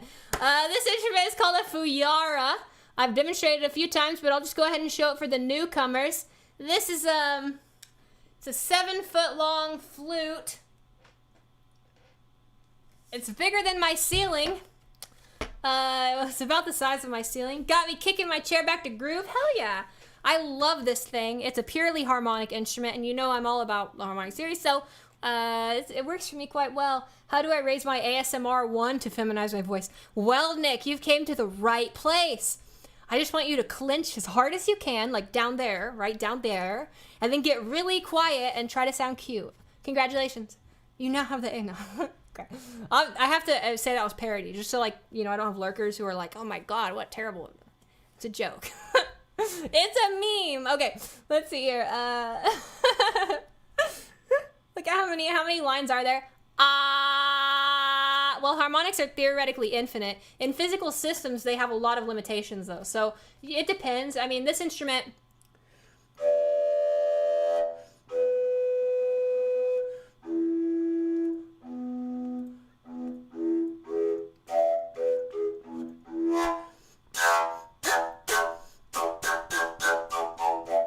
That sounds like the 21st harmonic to me. Could be wrong. 21st or 23rd. I bet if you counted it, you could probably find it. But remember, what you see on the spectrogram is actually starting on the second harmonic. You don't hear the fundamental on the fujara. The fundamental is the tube length. And then the first note I'm playing, this note here, that's half the length of this tube, right? So the actual fundamental frequency that the pipe creates is like the everything. You don't get to hear that. I can maybe bring it out for you. You have to use very little air. In fact, it's almost impossible to hear.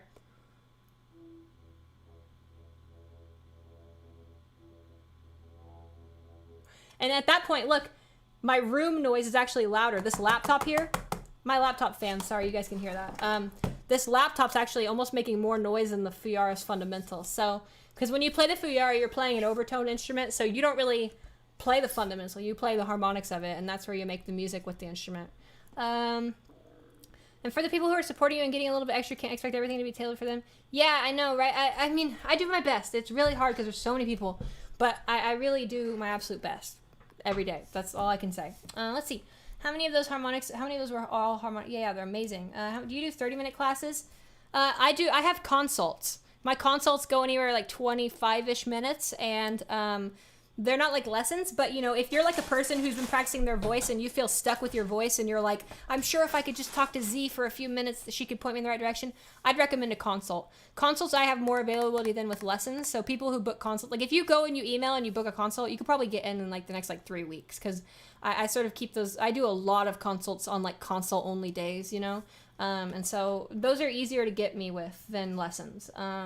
And I feel like my consults are super, super valuable. So I don't really think it's like a, you know, it's like just a bad, like a small lesson or anything. It's like, I really do my best to assess where a person's at, give them strategies to find their way out. And often I'll give resources at the end of consults, although I don't guarantee that. It just depends on what comes up during the consult. Let's see here. Oh, the secret's clenching. Z, can you demonstrate really high R1 techniques? Yeah, I can. Here in a second. I want to play a little bit more. Hard to get lessons with me, very busy. Yeah, I know. It sucks. I mean, it doesn't suck that I'm busy because it's, like, cool for me and stuff. But, like, it's like, sucks for my students. I wish I had more availability. Luckily, there's somebody in chat who can help you with that, too. Let's see here. So, it's going to be very hard. Can you sing opera using your female voice? Also, on the server, there's a lot of really smart people on my server with voice. And so if you just need general feedback, you can probably get it from my server, honestly. Let's see here. Let's see. I think my voice passes. Should I get a voice coach just to strengthen it a little bit more? If you think your voice passes, come see me for a consult. And I'll in 20 minutes, I'll give you something else to go in a direction on. That's what I'd recommend. Otherwise, yeah, you can go and get a voice coach. If you think your voice already... Here's what I've learned, though. The majority of the voice feminization educators out there, if your voice already passes, they don't really have much else for you. You know what I mean? Like... most of the people teaching it like are teaching people how to pass basically because that's like the bare minimum level. But like since I've been doing this for so long and I can teach you how to pass and then aesthetically customize your voice however you want.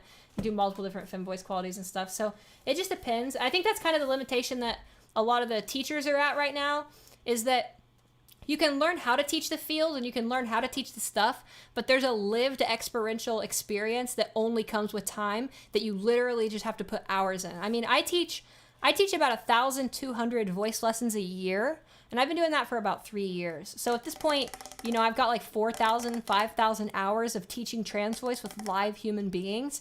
And that's not to count the hundreds and thousands of hours I have in my own voice of practice, like you could see from my timeline, right? So I think that there's that level of it that you can't teach. And so I think that's where the teacher dilemma comes in. Because there's like, you know, I can teach people how to teach my method and stuff, but like, you know, it's just one of those things where it's like, if they want to go further, they have to just do it kind of on their own. Yeah, my Patreon server is a paywalled. I paywall it so that creepy stalkers and doxers from YouTube can't get me, because there's a lot of transphobes, and my videos get posted on like alt-right places like Poll and, you know, like Stormfront and stuff like that. So I just want to make sure that my community's safe, and it's a paywall so people don't come in and harass people. Honestly, I would like to lower it, but it's been a pretty effective paywall, and you know, it also makes me money, which is okay because I'm trying to like live and stuff. So, but that's the main reason why the paywall is there, honestly.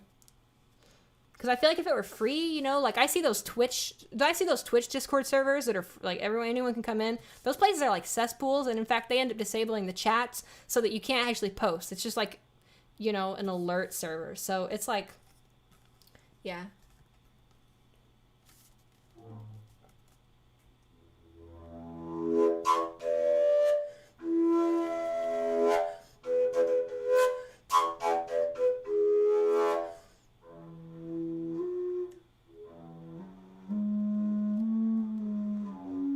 It's so hard to fret this thing.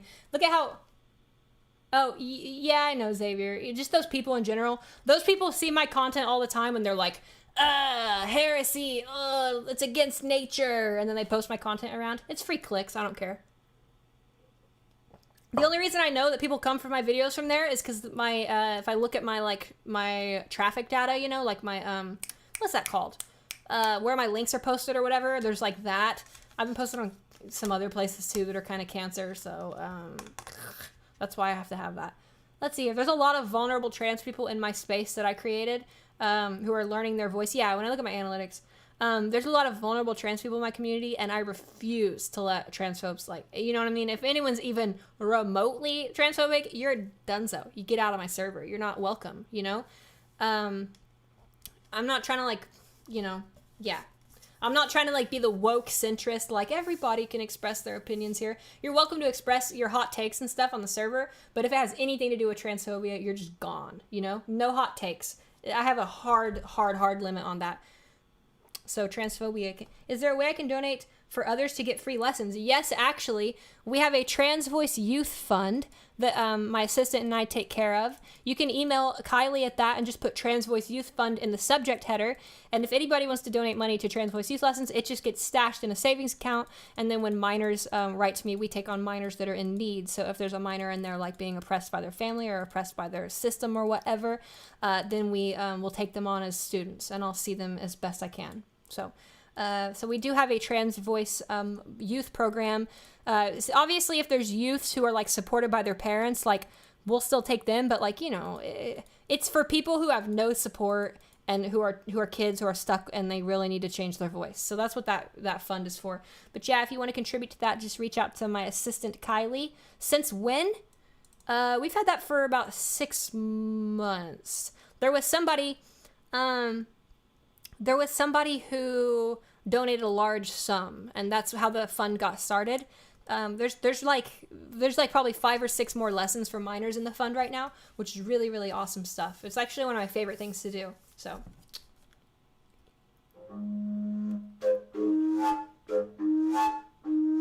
That's an interesting inharmonic thing, because I like only plugged one hole, so it's like, how do you find the higher harmonics? Well, on this, you find the higher harmonics with greater breath pressure or different embouchure. That gets higher harmonics. So like to go like this, all I'm going is, and it changes the harmonics.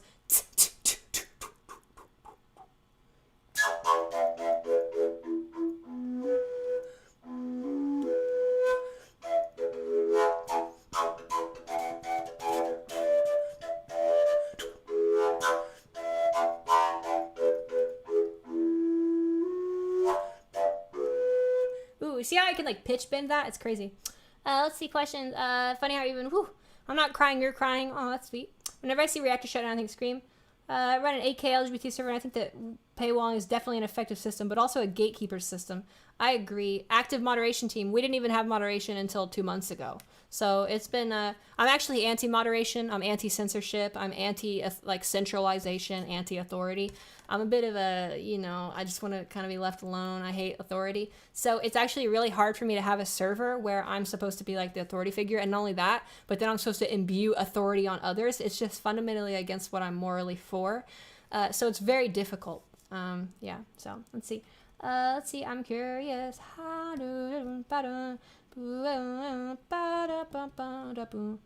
Z's peaking as someone who runs a 30. Z's peaking as someone, yeah. For sure. As someone who runs a, it's just, yeah, I don't know. It's scary. I don't really want to open that door.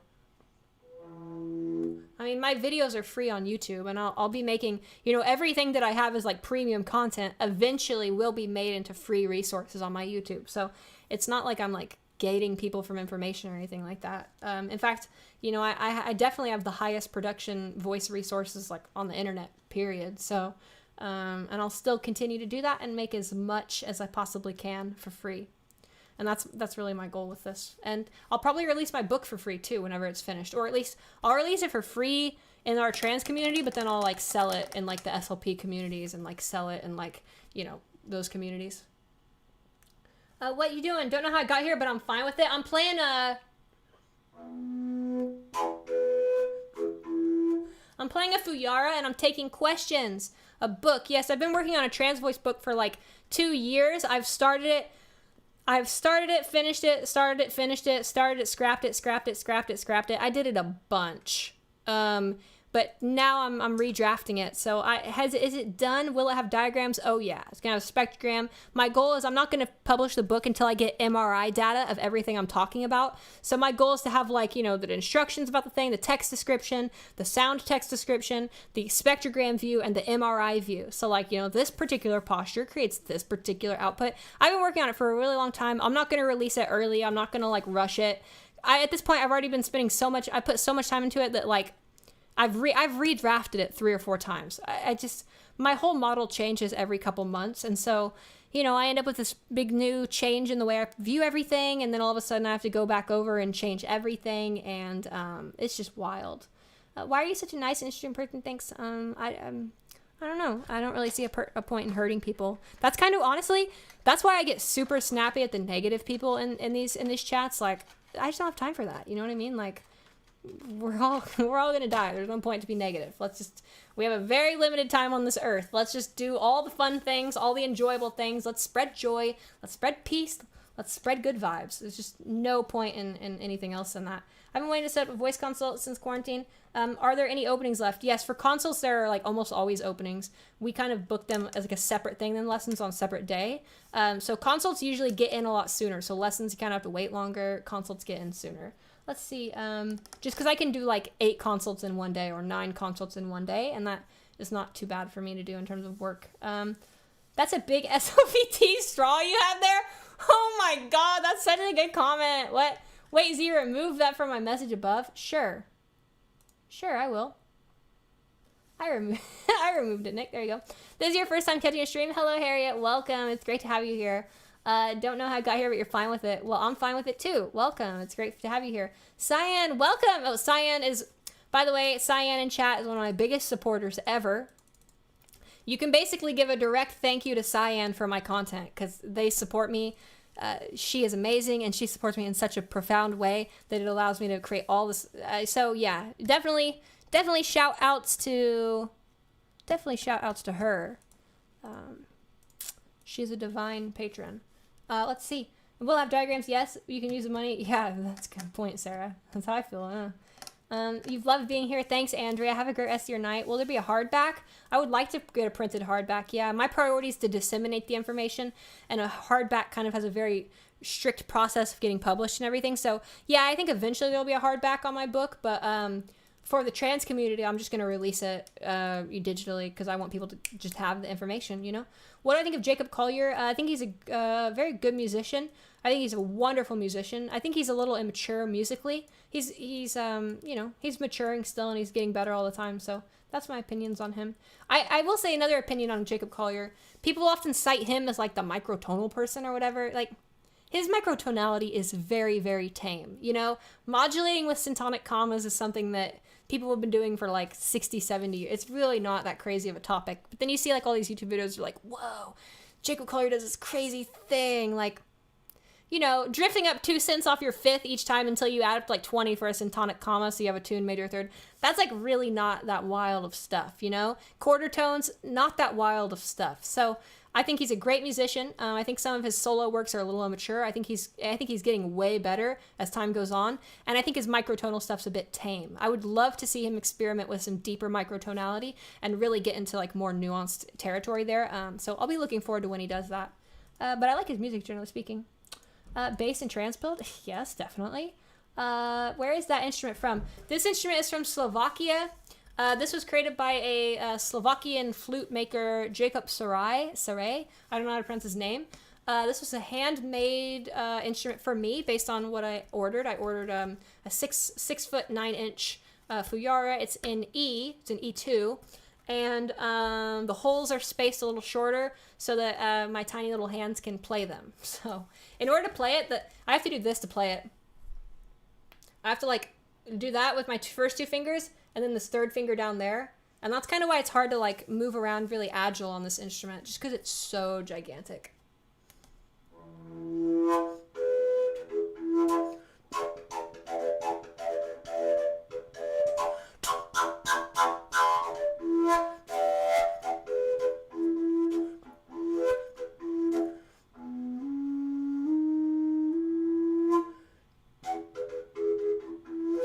Okay, let's see here.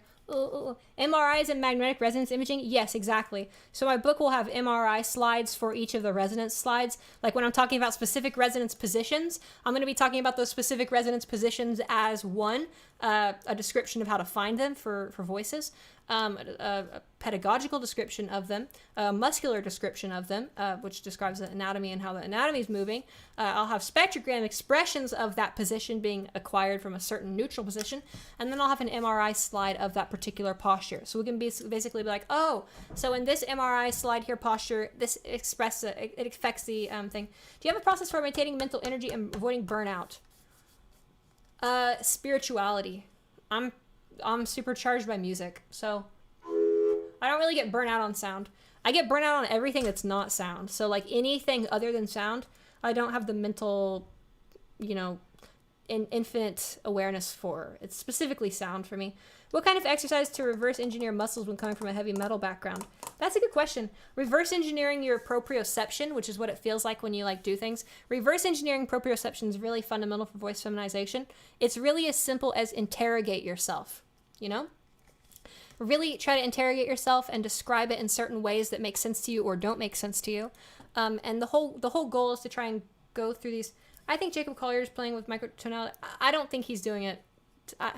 I don't think he's playing with microtonality that way I don't think he limits his harmonic vocabulary to make his music more accessible. I think that he wants to create accessible music, and I want to create accessible music.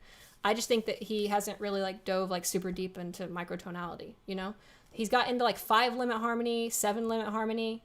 I've never heard him use an 11th harmonic in his music yet, and I really would love to hear that. Do you believe that all reality can be expressed via sonic waves? Is that what reality is? No, but I believe all reality can be expressed by some degree of relationships and systems moving. And systems moving create certain relationships, and systems that move in periodicity create certain harmonic relationships. And so I think that the harmonic series is sort of, it's kind of like a fundamental, okay, the harmonic series to me is not actually that cool. It's what it really stands for that's cool. So it's almost like a shadow on a wall. To me, the harmonic series is basically like a down projection. So it's like if I take a 3D object and I down project it on a 2-dimensional surface, we see this flat object of a 3-dimensional object, And to me, the harmonic series is like a down projection of some really, really crazy stuff that our universe is built on, you know? Like, I don't think we can actually like directly observe like the fundamental like blueprint of our universe, but I think that the way the harmonic series works is an expression of that fundamental blueprint showing itself to our limited sensory window, you know? Yeah, it's like some cosmic fractal stuff, exactly. And you know, it's interesting too because you know, there's people talk about the Big Bang and then heat death. That itself is a cycle. If we think of the Big Bang as the initial up for the wave, and then the peak when total distribution of the energy, and then the energy starts to then recompress through entropy, we think of that as the peak of the wave. Then it comes all the way down to the trough where the universe recollapses back down. We end up in heat death, where everything is this amorphous low entropy state where everything is just equal, like sort of well, I mean, the harmonic series is interesting on its own. I mean, I worship it. It's literally my deity. So I mean, I just meant to try and drive the point home to people that it's interesting on its own. Like this instrument, I agree the harmonic series is interesting on its own. Otherwise, I wouldn't have this instrument. But it's like, to me, it represents and reflects like a greater cosmic system that we can't really directly observe. We get to like observe this little fractal snapshot of it, and it's just like, just a tiny little piece of the puzzle, you know? And yes, that piece of the puzzle is incredibly beautiful and profound, but it's just a small fragment of like this bigger system, you know? And that's what is so inspiring to me about it and so beautiful to me about it. Let's see here. So is Z a sound cleric? Yeah, definitely. I'm just kind of like a conduit. Oh, I was going to do this. Let's see here. So let me get this set up. As a spiritual person, you love this discussion. I'm profoundly spiritual. I know I say that a lot, but it's just because like, I feel like sometimes when I say it, people think I'm joking, and then people like make memes about it and stuff. Like, you can't express what I've learned about spirituality is you can't express it in words. So no matter how much you try to like talk about what it means to you, you can't ever describe what that means to you. So I can only try to express it, and not even try. I don't know. It's a hard thing. So let's see here. Let me get this for us.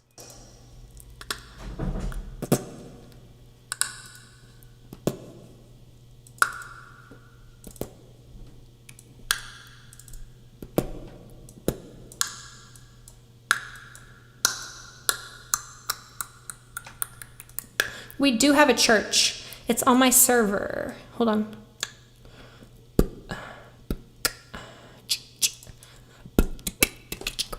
Okay.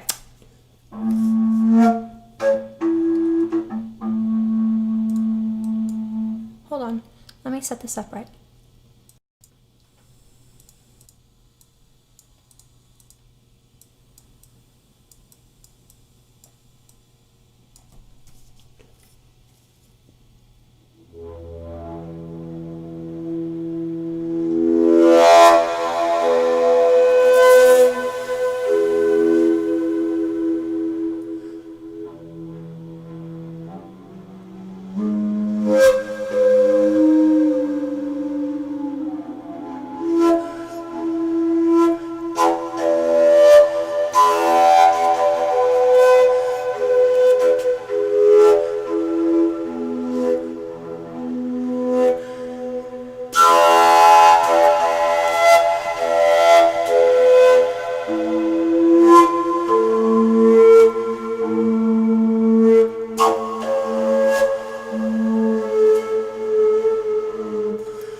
Ooh.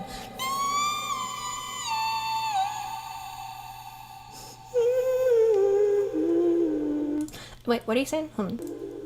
There's delay.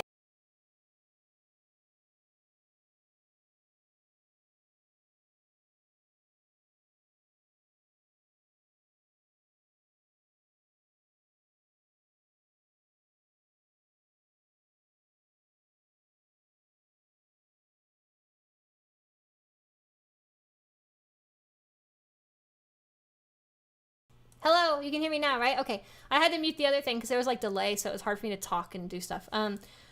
Do I have a religion? No, I like to joke and say I'm a spectralist. I'm a harmonist, you know? I worship harmony. I genuinely do. I keep saying that, but it's because, like, I'm serious, you know?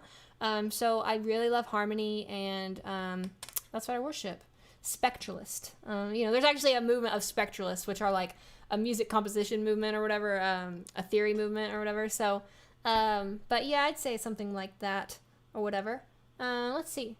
So your voice journey's got me, but what the heck, you're really interested in. Thank you, Kara. Much appreciated. I'm just a sound person, you know? Just all I do.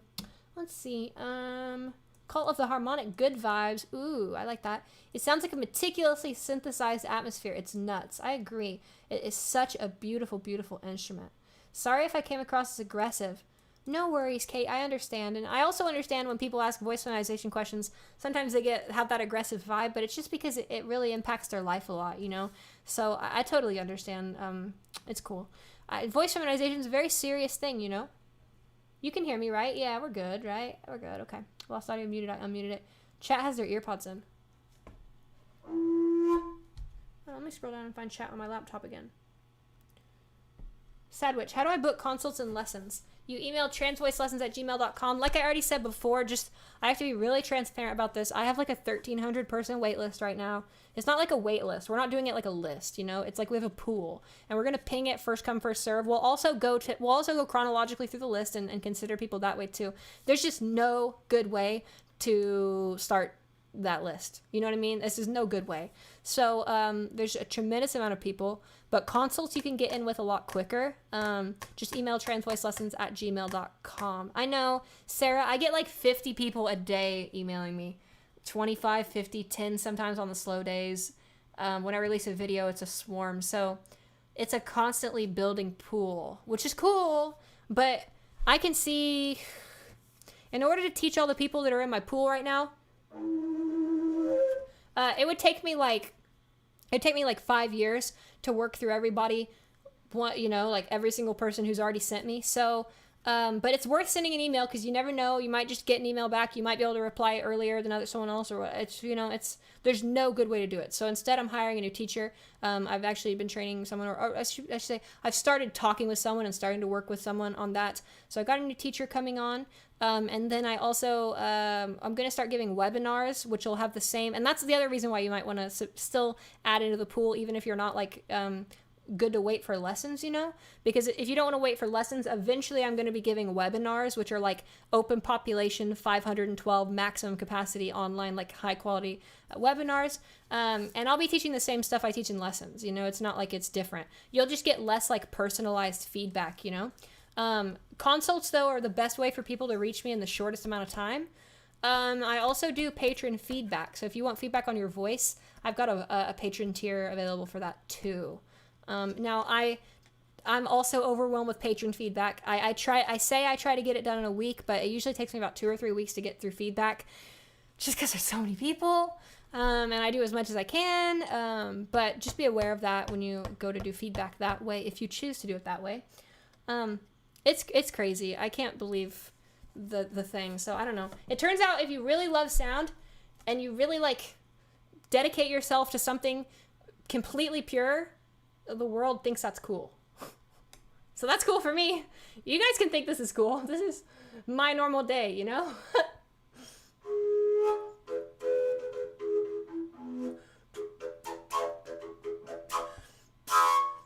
I'm trying to get higher than that. That's why I keep going up there, because I want to see if I can't get some like ultra high harmonic stuff. You know, it's been about 30 or 45 minutes since I posted my Patreon server, so let me just go ahead and post my Patreon here. this link is my Patreon. I've got lots of content on there. I've got workshops available that are like 3 hours. I've got different audio samples of working with different students during workshops. I've got videos on there that aren't on YouTube. I've got other stuff on there. I've got some articles that aren't on YouTube. I'm actually about to post a new article and a new video today. I've got an hour and a half, 2 hour long skills workshop I'm about to upload to Patreon. I also have a article that I'm about to release on Patreon that I published on my server first called The Nature of R1. So for people who are confused about that stuff, that would be a good place there. I'm still going to baby trans. I need the most help practicing with feedback for sure. What are the differences between the consults and lessons? What are consults? So here's the thing. If your voice is already like okay, I'll just use the consult like a mini lesson, you know? The way that my consults are priced, they're priced like as they're like lesson time. So if someone comes in and they're like have a good voice and I start to do the consult and I'm like, ooh, I can just give this person something and they'll do better. We just do that. You know what I mean?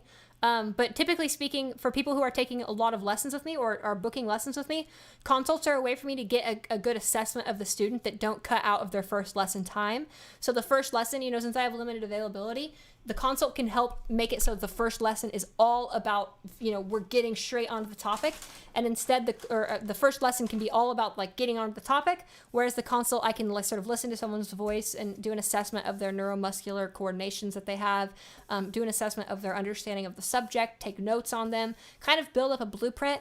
Consults also help me give a good suggestion for how many lessons I think someone might need. So if someone's like, you know, I really want to work with you, I don't know how much I'll need, they'll take a consult. I'll be like, you know, based on this, like I think I could get you to be self-sustainable after 4 lessons or 2 lessons or 6 lessons, and then they'll typically go that path. So that's the difference between consults and lessons. Lessons are an hour. My consults are they're technically billed for 20 minutes, but I always go 25, 30. I don't know. I have trouble cutting off at the mark, you know, like my students can say like my lessons are an hour, but I'm sure there's someone lurking who's snuck an hour and 15-minute lesson out of me. And then put me late to my next lesson. But I really genuinely care so much about making sure the student understands the concept before I leave. So if I feel like a student doesn't understand what's happening before they go, I won't let them leave. You know what I mean? I'll like say, hey, do you have anything after this? Do you mind if we sit and talk a little longer? I want to make sure that you understand this. And then I go over it, which is terrible, terrible business practice. But I don't care. It's the moral and ethical thing to do. So that's why I do it. Let's see here. My assistant gets on me about that all the time. You gotta cut your lessons. You need to be more punctual. Yeah, I know, I do, but it's so hard. Yes, the stream so far has been long enough for the SS minnow to get lost. That's true. I haven't eaten a single bite of food all day. It's about time to eat.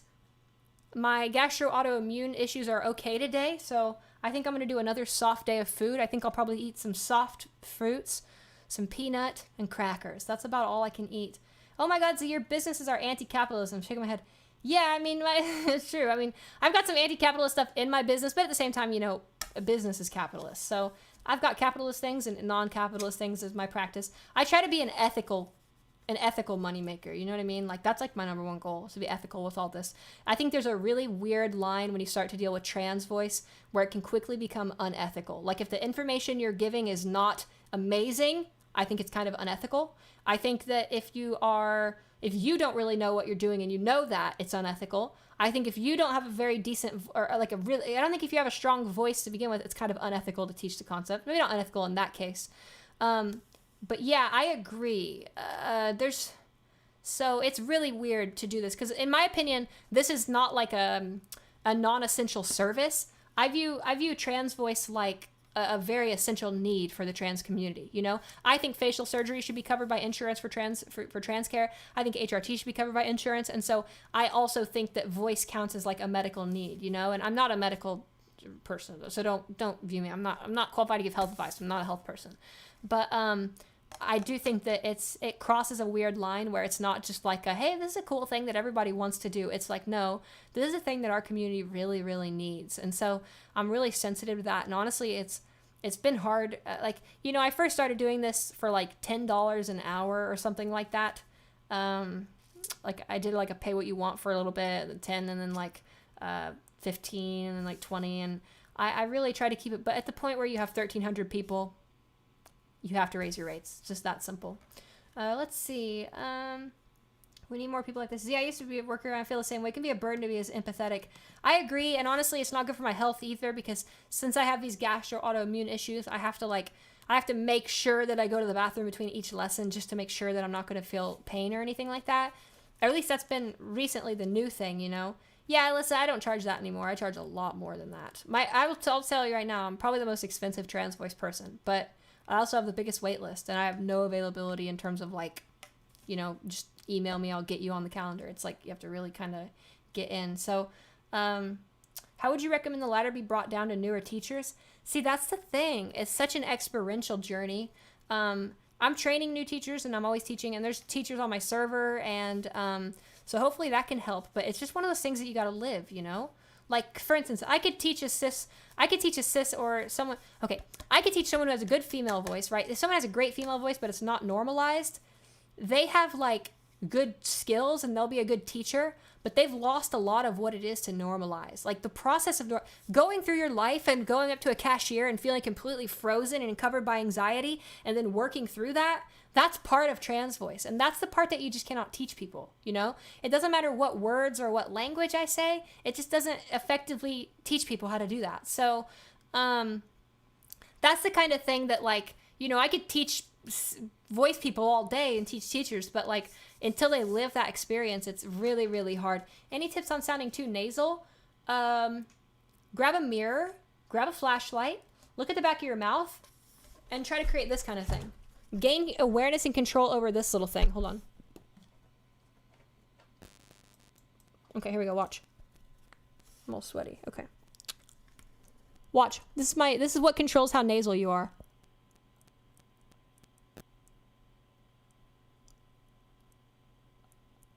You see that thing that's twitching back there? Yeah, that's my velum or my soft palate. And when it's lower, you'll be nasal. And when it's up and closed, you'll have no nasal. So watch, if I have nasality, if I have no nasality, okay? So you should try to gain control of that. It's not your uvula, although your uvula is a good thing to look at to see what your velum's doing. But your uvula is attached to the soft palate, but it's not what we're actually looking for. But yeah, it's a good landmark. Trans, yes, I am trans. Trans and proud. Thank you very much.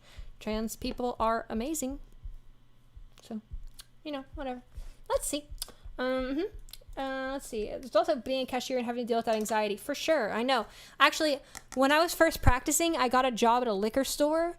I don't even drink alcohol. I got a job at a liquor store so that I could test my passability with Midwestern like drinkers, you know? So I would go into this liquor store in rural Indiana and I would spend the whole morning trying to get as femme as I possibly could.